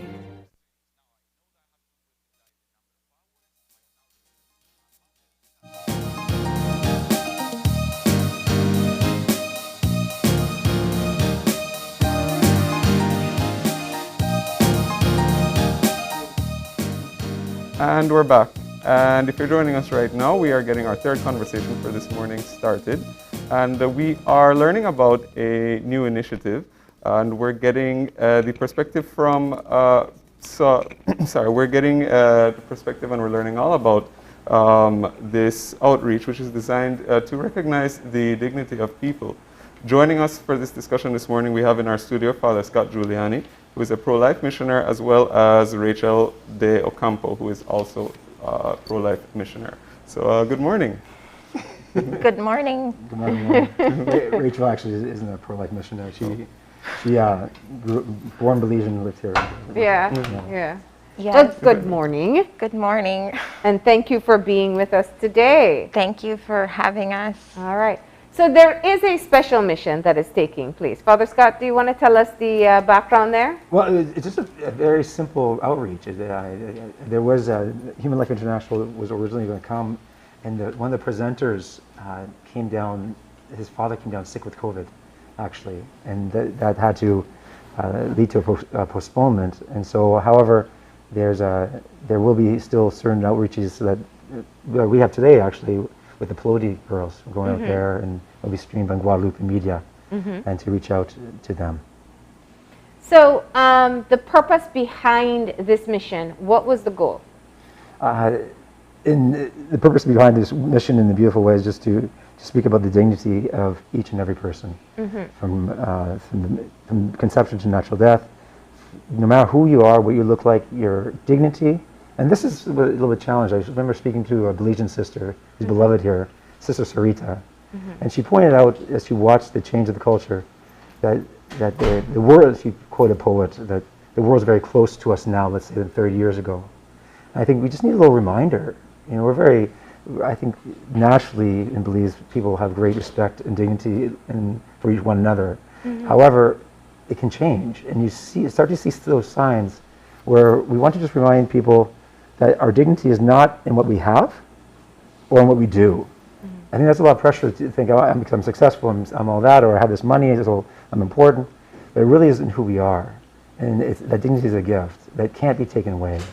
And that is something that every new generation has to hear that message and choose to absorb it. You know?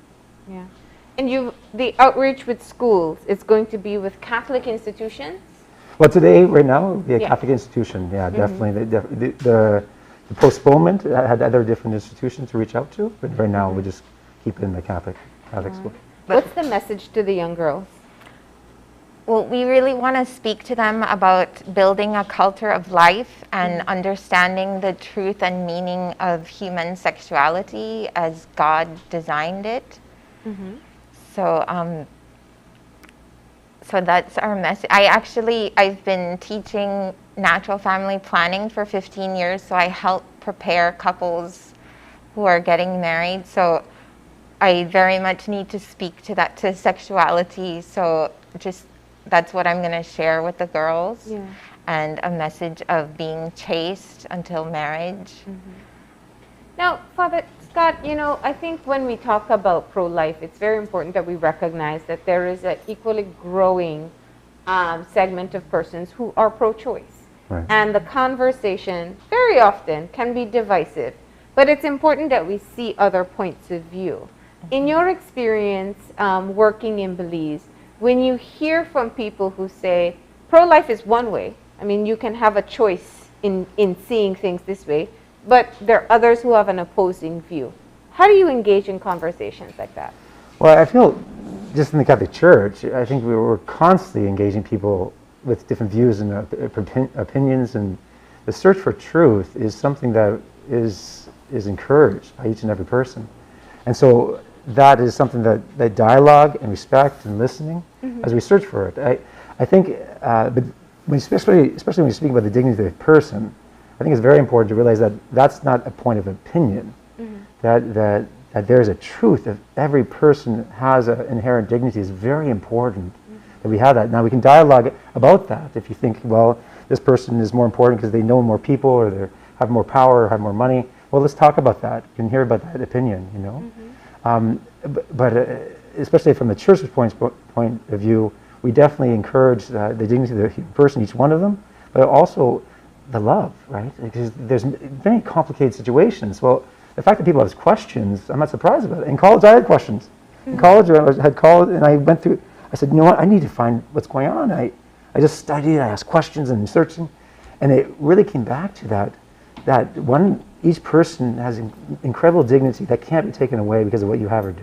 And the second one is how important love is, and no matter how difficult the different circumstances may be, and really that's where the church comes in to kind of help the circumstances or people of goodwill. No matter how difficult the situation is, there's never a circumstance when the choice, and how difficult it may be, the choice of ending a life is love of your neighbor. And I think we're always going to promote love of a neighbor, because that's not just between people. That affects families, that affects our society, that affects the violence you see on the streets, right? That principle, it's connected, you know, it really is. It's perhaps one response to preempt some of these manifestations of anger that we see, the violence in the streets or the violence in the homes. It's connected to the violence in the womb that can happen. And sometimes we don't see the connection. And so I think we have to be very compassionate, because I think a lot of times, and I think Rachel can speak more to this, is sometimes our views are hurt because of past choices we made or hurt that we have. And I think that's really the calling that we all have, is that compassion, because it's not easy. You know, it really isn't. And I think sometimes people get afraid of being judged, and that's not what this is, you know. And I think I think Rachel can speak more to that, though, you know. So. I do want to say, because you mentioned pro-choice, that we do give great love and care to the woman, and that in many situations, I think in most situations, it's not really a matter of choice for the woman to choose to end her child's life. It's usually that she feels that she has no choice because she's in a difficult situation, because she's being pressured by her boyfriend or parents or whoever it may be. And it is a form of trauma, and women suffer from post-traumatic stress disorder. And what he was saying about the violence in the womb, like many times, it causes a lot of psychological issues, like there's guilt and there's shame. Often there's even can be suicidal tendencies. But oftentimes women have difficulty bonding with their previous children or children that they may have in the future because of the decision to terminate a pregnancy. Yeah. You know, when you talk about the choices, I think the question very often raised is, what support is offered? You can support someone through making a decision or not, but then there's financial support. There's a cost associated, and there are other circumstances that also come into play. So the question always comes back to say, what other support is offered? Do you want? I'll take that one. Sure. Well, two ones. One, before I even got here, there's a beautiful ministry called Seed of Life here in Belize. It started over in Benque, and then it grew to the city, now in San Pedro, and I think they're looking to go south. And it really is to accompany these young women that get in situations that don't have the choices, as Rachel was mentioning, to give them more choices and that accompaniment. And it helps with supplies, not only the money, financial, but what about, like, how do you become a mother? Like, what do you do? And especially if there's a breakdown in the family. And so there's a whole accompaniment from during the time of pregnancy, from the birth, and probably a year after, you know, as you go. I think this journey as we move, that is a concrete way that I think that accompaniment and support is very important. I think you also bring up an important point, because when we hear that, we think, okay, what policy can we do? What laws can be in place? What can the government do? I think it's a good reminder that there's limits of what the government can do. There's limits of what law can do. But even our preamble of Constitution, right? Freedom, we have the rule of law, but we also have moral and spiritual values. And so the building up of the family, that support, we call them grandparents in a beautiful way. And that's really how you see a lot happening. The larger community becomes that support. And so the stronger our families are, I think that could be the best government policy that we could have. Because you can't solve the issues that you're saying. You can't raise a child from so far away. It really is on the ground. So if we have a value of marriage and family and children, that culture of life leads to a civilization of love. And I think that's really a message that's not getting out there necessarily. Try to solve a lot of different things that in the end we can't do, So, but we need those things, right? We do. Don't get me. We need the programs. We need the help. But without that love between the families, without that base support, I think we're going to fall short. And speaking about people who may be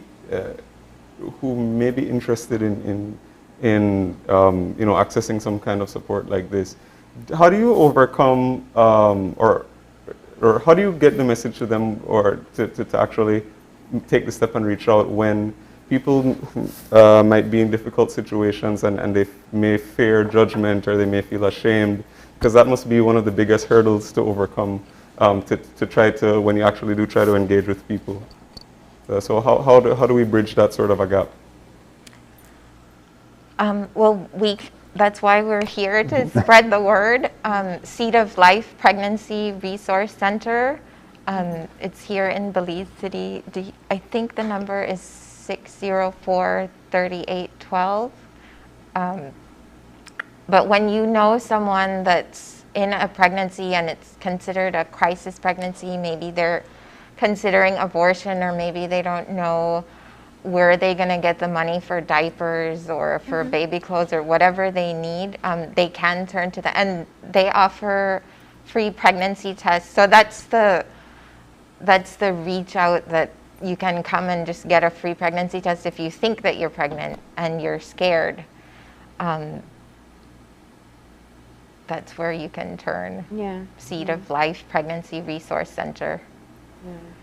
Yeah. Very often people think that, and I think Gavin used the word judgment, and that's really the core, I think, of where people have very different opinions, but it really gets nasty when we start judging each other for decisions.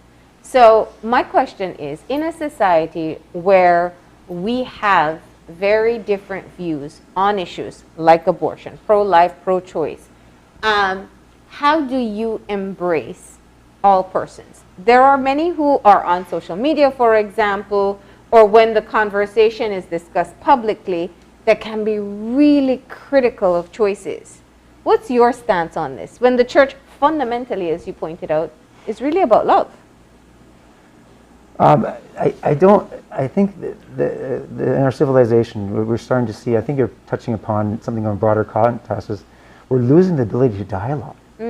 We're getting in these little camps. We can choose our own news. We can choose our own things that we watch. And we can build this little silo. We can defriend those who do not agree with us. Yeah. So I think you're speaking about a wider issue, and where we become less human. And Pope Francis came out. He says, we're all brothers. A document came out. He was reminding us we need to build a culture of encounter and dialogue to make room for another person. And this is a wider question, wider issue that's happening. That can we become friends? Can we dialogue and disagree with certain things and still have that mutual respect? And we have, but part of this exclusion of another person that you're speaking about, and you're seeing in society, it follows a mindset when if we exclude a child from life that comes in the womb. It follows the same similar logic of isolating ourselves or separating ourselves. Now, there's many different motivations, and that's precisely this effect that has in society. I don't think it's harder to measure, you know. I think it's also important that, like you said, is in the end is love, right? It really is. How do we find that love and truth? I feel when I hear "do not judge," right? They hear this judgment, and Jesus says the same thing: "Do not judge, lest you be judged." It was in the gospel this Sunday, and I think there's a distinction that needs to happen, because sometimes we say "do not judge," as in to don't say anything, don't do anything. We can't judge the person. We can't judge the person's heart or the soul before God. Only God knows the heart. However, we have an obligation of people of truth and love who want love to judge actions. We have to. If we get to the point where we don't judge, how can we have society where we have gratitude? To have thankfulness, you have to judge the situation. How can you have a sense of vindication when there's an evil done? If a man raises a hand to his wife, are we going to say, "Do not judge"? No, we have to judge actions. Mercy and love does not ignore justice. This is the mystery of Christianity. His mercy and love fulfills justice, doesn't ignore it. And that's, I feel, a common mistake that we make. In the end, though, when we fall into that, it seems so inclusive and welcoming, but in the end, after time, it leads to precisely this division you're starting to see happen. Because we just do not judge means do not make any decision, do not talk, and you retreat into these like-minded circles, and eventually that's like a time bomb waiting to go off. And so I think the church has a unique role to go out and say, "Hey, let's talk. You know, let's talk this out." And I feel the church is working on doing that and contributing that, and has an important role to play to make us more human. And participating in the discourse. Yeah. We're working on that, right? That's great. Yeah, of course. That's great. So let's talk about the other activities that you have planned. You have one school session today. Right. So because we had a series of meetings and plans along throughout the week that we have, but now as it turns out, because we're just going to be we're just going to stay in the schools. We have the junior college, and then we have the high schools. More simple, and then we're going to postpone to later to go out and reach out to the different areas. You know, but now it's more simple, but a very important message nonetheless. And going back to something that we were talking about earlier when we mentioned people sort of becoming more closed off, and do you find that the engagement, since you are speaking to schools, that it's different with younger people than with perhaps people maybe younger people are more open-minded, or maybe they're more they're exposed to much more different things, especially with social media and the internet. Is it different? Do you find that is reflected when you speak to younger people? Yeah, just last night actually, we have a women's group in our parish, and we come in and we'd be going through theology of the body with the women's group. They just come together, and her high school son was in the room when we were speaking about this. Now, theology of the body has to do with sexuality and these different things, and the moms just came up, "You know what? My son brought this question. I didn't know how to answer it. Father, what's going on? How do you handle this?" And it was right there with a bunch of mothers, and here he is through Zoom. And he asked his questions, and we walked through this. And what I find with the youth, they want to know. They really desire it. And I think there's a general one response, because back in the parents, maybe parents didn't talk about it, and so now they say, "Okay, now we have to tell them everything." It's almost like a pendulum. Maybe the way we address it, though, what they're looking for is why. It's not enough nowadays that just do what I'm telling you, follow this rule. And I think sometimes the church has felt that way, but you have to go deeper, because if the church ever says no to something, it's always saying yes to something greater. If it says no to killing someone, it's saying yes to life. Even the commandments, right? Thou shalt not kill is really a commandment to value life. And so so the youth are, I think they're very much a sign of hope, but they really want the searching, just like I think we all are. And so I guess the presentations have changed a lot now in accommodating these questions of why. It's not just no longer just because the Bible says so. Oh no, you can't. Yeah, you can't. You have to. That won't work with even a 5-year-old at this point. So, yeah. That's sad. Yeah. Yeah, but people change and evolve, and I think the messaging does and has to. Right. The power of God's word remains, right? It really does. But you're right. I think there's so much information now, that I think we're overloaded with information. I think there's a more mistrust of what it is. This fake news, misinformation, you have these different things happening. So they're right to be doubting or questioning. I was very much in my high school days. I was tough. Like, I was like, okay, why is this? What about the, and that's healthy. I think it's very unhealthy when there isn't that question at all. I think, and the church has been around for, and I guess it's more that I'm a Catholic priest, so I think of the church. It's been around for 2,000 years. There's all kinds of questions and comments that has been thrown at her, and I think that's a good thing. It's a sincere search for truth. I think that's what we're trying. One of the areas we're speaking about. How do you create a culture where you can have a healthy dialogue where you can search for these answers? All right. Well, yeah. So, is there anything you'd like to share? Anything else that you'd like to share about your initiative before we close off? Because we are just running out of time. So that's it. We'd like to invite you to spread the word. If you have youth or parents can benefit from this too, because they should be speaking to their children. They can tune in this afternoon on Guadalupe Media's Facebook page. And if you can't make it at 1 o'clock, it'll be 1 to 2, but if you can't make it, you can always watch the replay and share that with your friends. All right. That's fun. Well, thank you both. You didn't think of it. Thank you both for coming in today and telling us a bit about the work that you do.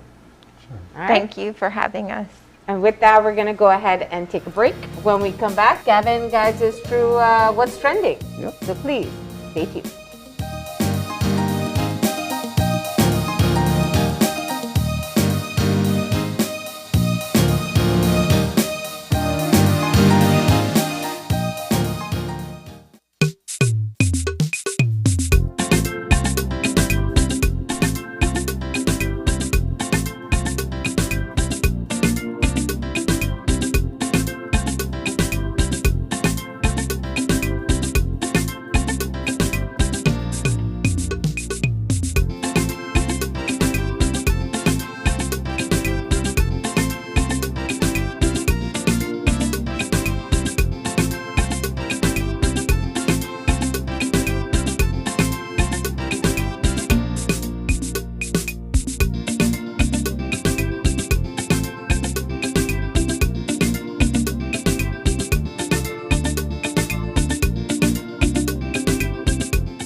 It's almost lunchtime and Alice is getting hungry and forgot to bring cash.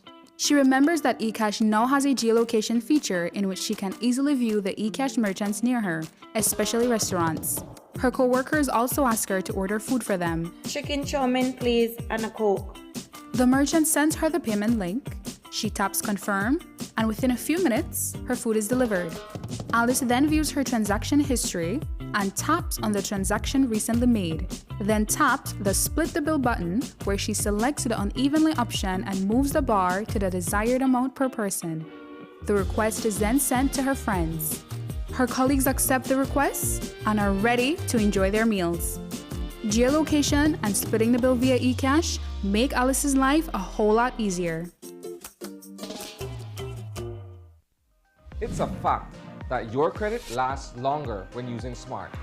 During these times, we're all trying to find ways to cut costs and save the little resources we have. With Smart, it's easy to do that. It's a fact that with Smart, your credit lasts longer. You can call Smart to Smart and Smart to Digi using your promo credit, while with the other guy, you can only call OnNet, Digi, or BTL numbers. What does this mean? You get to call any national number using your promo credit. Your promo credit is free, so that call is also free. Know your facts. Don't be tricked by the other guy. Be smart and save your dollars. If you're looking for low-cost television advertising, have we got a deal for you? Advertise on Channel 5's Daily Classifieds. Channel 5's Daily Classifieds is one of the most effective methods for introducing yourself and your business to the community. Use our Daily Classifieds to recruit employees, promote specials, promote your products or services, promote a business opportunity, increase traffic to your website, and advertise items you have for sale. Let us help you save valuable time and money. Call us today at 223-0146 or visit us at our offices on Pony Drive to discuss how we can help your business grow affordably. Channel 5's Daily Classifieds. Advertise today. When someone you love becomes a memory, the memory becomes a treasure. Channel 5 introduces the Daily Obituaries. The Daily Obituaries will broadcast all death and funeral announcements and memorials to honor your loved one's life and memories. The Daily Obituaries airs on Channel 5 prior to the evening newscast, with subsequent repeats at 10 p.m. and 12 noon the following day. It will also be placed online on our social media platforms, all for a standard package fee. Celebrate their lives and memories with Channel 5's Daily Obituaries. Honor in life and reverence in death. Whether you're at home, on the road, at work, or at school, if you see news happening or suspect that something might be up, call or text the Channel 5 News Belize tip line at 672-5555. You don't have to give us your name, just give us the tip. That's 672-5555. Call or text us so we can check it out.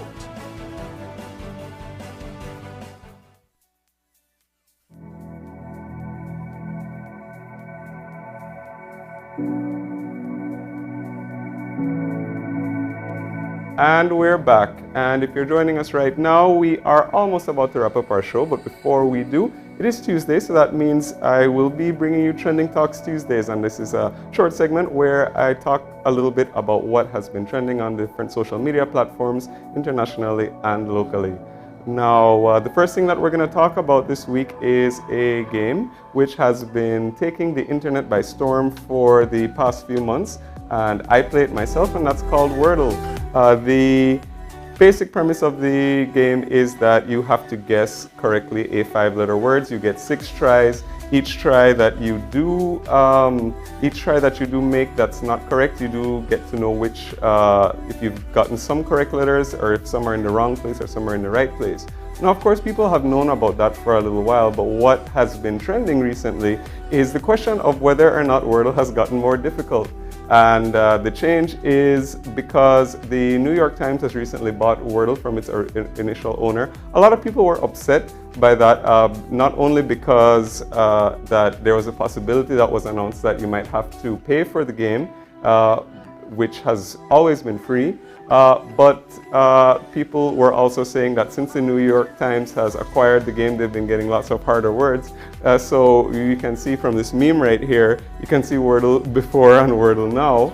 Of course, then we've got another one here saying, no, we didn't make the Wordle harder, we promise. Also New York Times, today's word is, as you can see, not really KHYBX, which everyone knows, a popular 11th century Latin delicacy derived from quicksand extract. So lots of funny tweets and memes that have been going around about this. And of course, Wordle itself and the New York Times has announced that they haven't changed the list of words. They haven't actually put any harder words. They've actually removed some of the more difficult words. Last week there was a big controversy because there was, and I remember it too because I was frustrated when I was playing trying to guess the game, guess the word. There was a word, agora, which is a Greek origin word, which lots of people didn't know, so they ended up actually changing the word halfway through the day, and they changed it to aroma to make it a bit simpler for people. But of course, this is funny because so many millions of people, including myself, play this game every single day. And so this was an interesting trend to see lots of tweets and other posts on the different platforms about that. Now, the second topic that has been a huge international trend across all social media platforms is discussion of the documentary The Tinder Swindler. I've watched it, you probably have by now, but it's really one of the most fascinating documentaries that has come out over the past few months. If you haven't watched it, the basic premise of the documentary is that it follows the story of, well, I'm going to say Simon Leviev because that's the name that he's most frequently used in the documentary, but of course he has lots of different aliases. His basic modus operandi is to meet women, pretend, give the impression that he's this really rich guy, make them fall in love with him, but eventually scam them out of thousands and thousands of dollars. And in some cases, some women have taken out loans. Some women, took cash for him in, $50,000, $100,000, all because of lies that he was telling them in order to get the money out of them. And as you can see from the pictures, he was, posting pictures in private jets and in fancy cars. And of course, as you see, the New York Post announced that he is signed with an agency and he wants to have his own dating show. But the funny thing about the reaction to the Tinder swindler, of course, has been the memes and the tweets. And as you can see here, there's somebody saying, after dating for a month and telling me that he's in danger and needs money, the Tinder swindler would have been shocked when I said, that's crazy, what are you gonna do? Because, everybody who watched this is saying, like, why would these women give him so much money and they just met? Another one is saying, see, this one, Tinder swindler is crazy because how do you convince yourself to give a man $250,000 that you don't have? So of course, and there's another one, I'm late to Tinder swindler, but Simon's time management skills are crazy, and she's tweeting that because of course he was scamming multiple women at the same time. Part of the documentary does reveal that he would send video messages, voice notes to people saying I love you at this, but he would send the same one to multiple different women during the same time span. So it's a really crazy documentary, really interesting. And I'm not going to give away all of the details just in case you haven't watched it, but it's definitely interesting. And maybe we are going to see more from Simon because he's still out and about.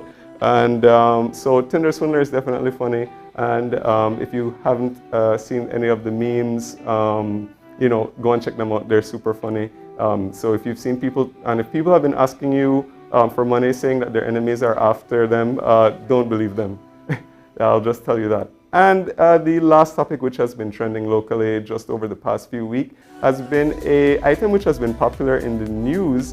And as you can see on the screen, people have been talking a lot about the presence of ostriches in Belize. Of course, this is an ostrich is the biggest bird in the world. Comes from Africa, of course. So the presence of them in Belize has raised eyebrows because, of course, the news channels have been following the story, but of course, just because it's so extraordinary, we'd never expect, or at least it's very unusual to see an exotic animal like this. People have also been making fun of it and have been making memes. One of my favorite ones I saw yesterday was this one talking about this is how the Belizean highways will look if the gas prices go up any higher. And of course, it got people riding on some ostriches. That's also been another topic that has been trending on social media, is just the rising cost of fuel, both in the country and abroad. We're seeing lots of lots of complaints and lots of and some jokes as well too. But I thought this was one of the funniest ones, just given all of the attention that the situation has been getting in local news recently. But of course, those are just some of the trending topics that I thought were interesting this week. If you've got some more ideas, please feel free to send us, and we'll let you know, especially if it's something funny. We love memes and we love to laugh, so I'd love to share those with you. All right, and I'm going to give you the scoop on what's going to be today's trending, right? Yeah. Because it's Tuesday. Yes, Tuesday. Which is? It is February 22nd, 2022, which is 22. 22. 22. Right? All right. So, Bolito fans, Exactly. We know exactly what you're going to be buying. I don't know. There may be some significance behind 2 that, yeah. But I'll just have fun marking down that date today. No, for sure, yeah. All right, well, that's all the time we have for today. If you'd like to contact us, send us an email at oye@channel5belize.com.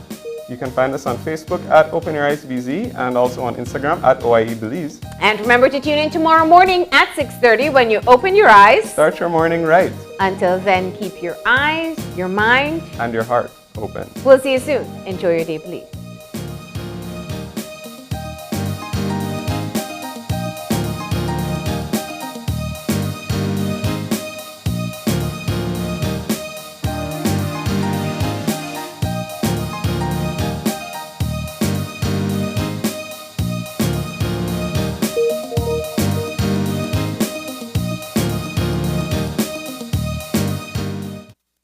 Open Your Eyes was brought to you by the Belize Bank, our country, your bank.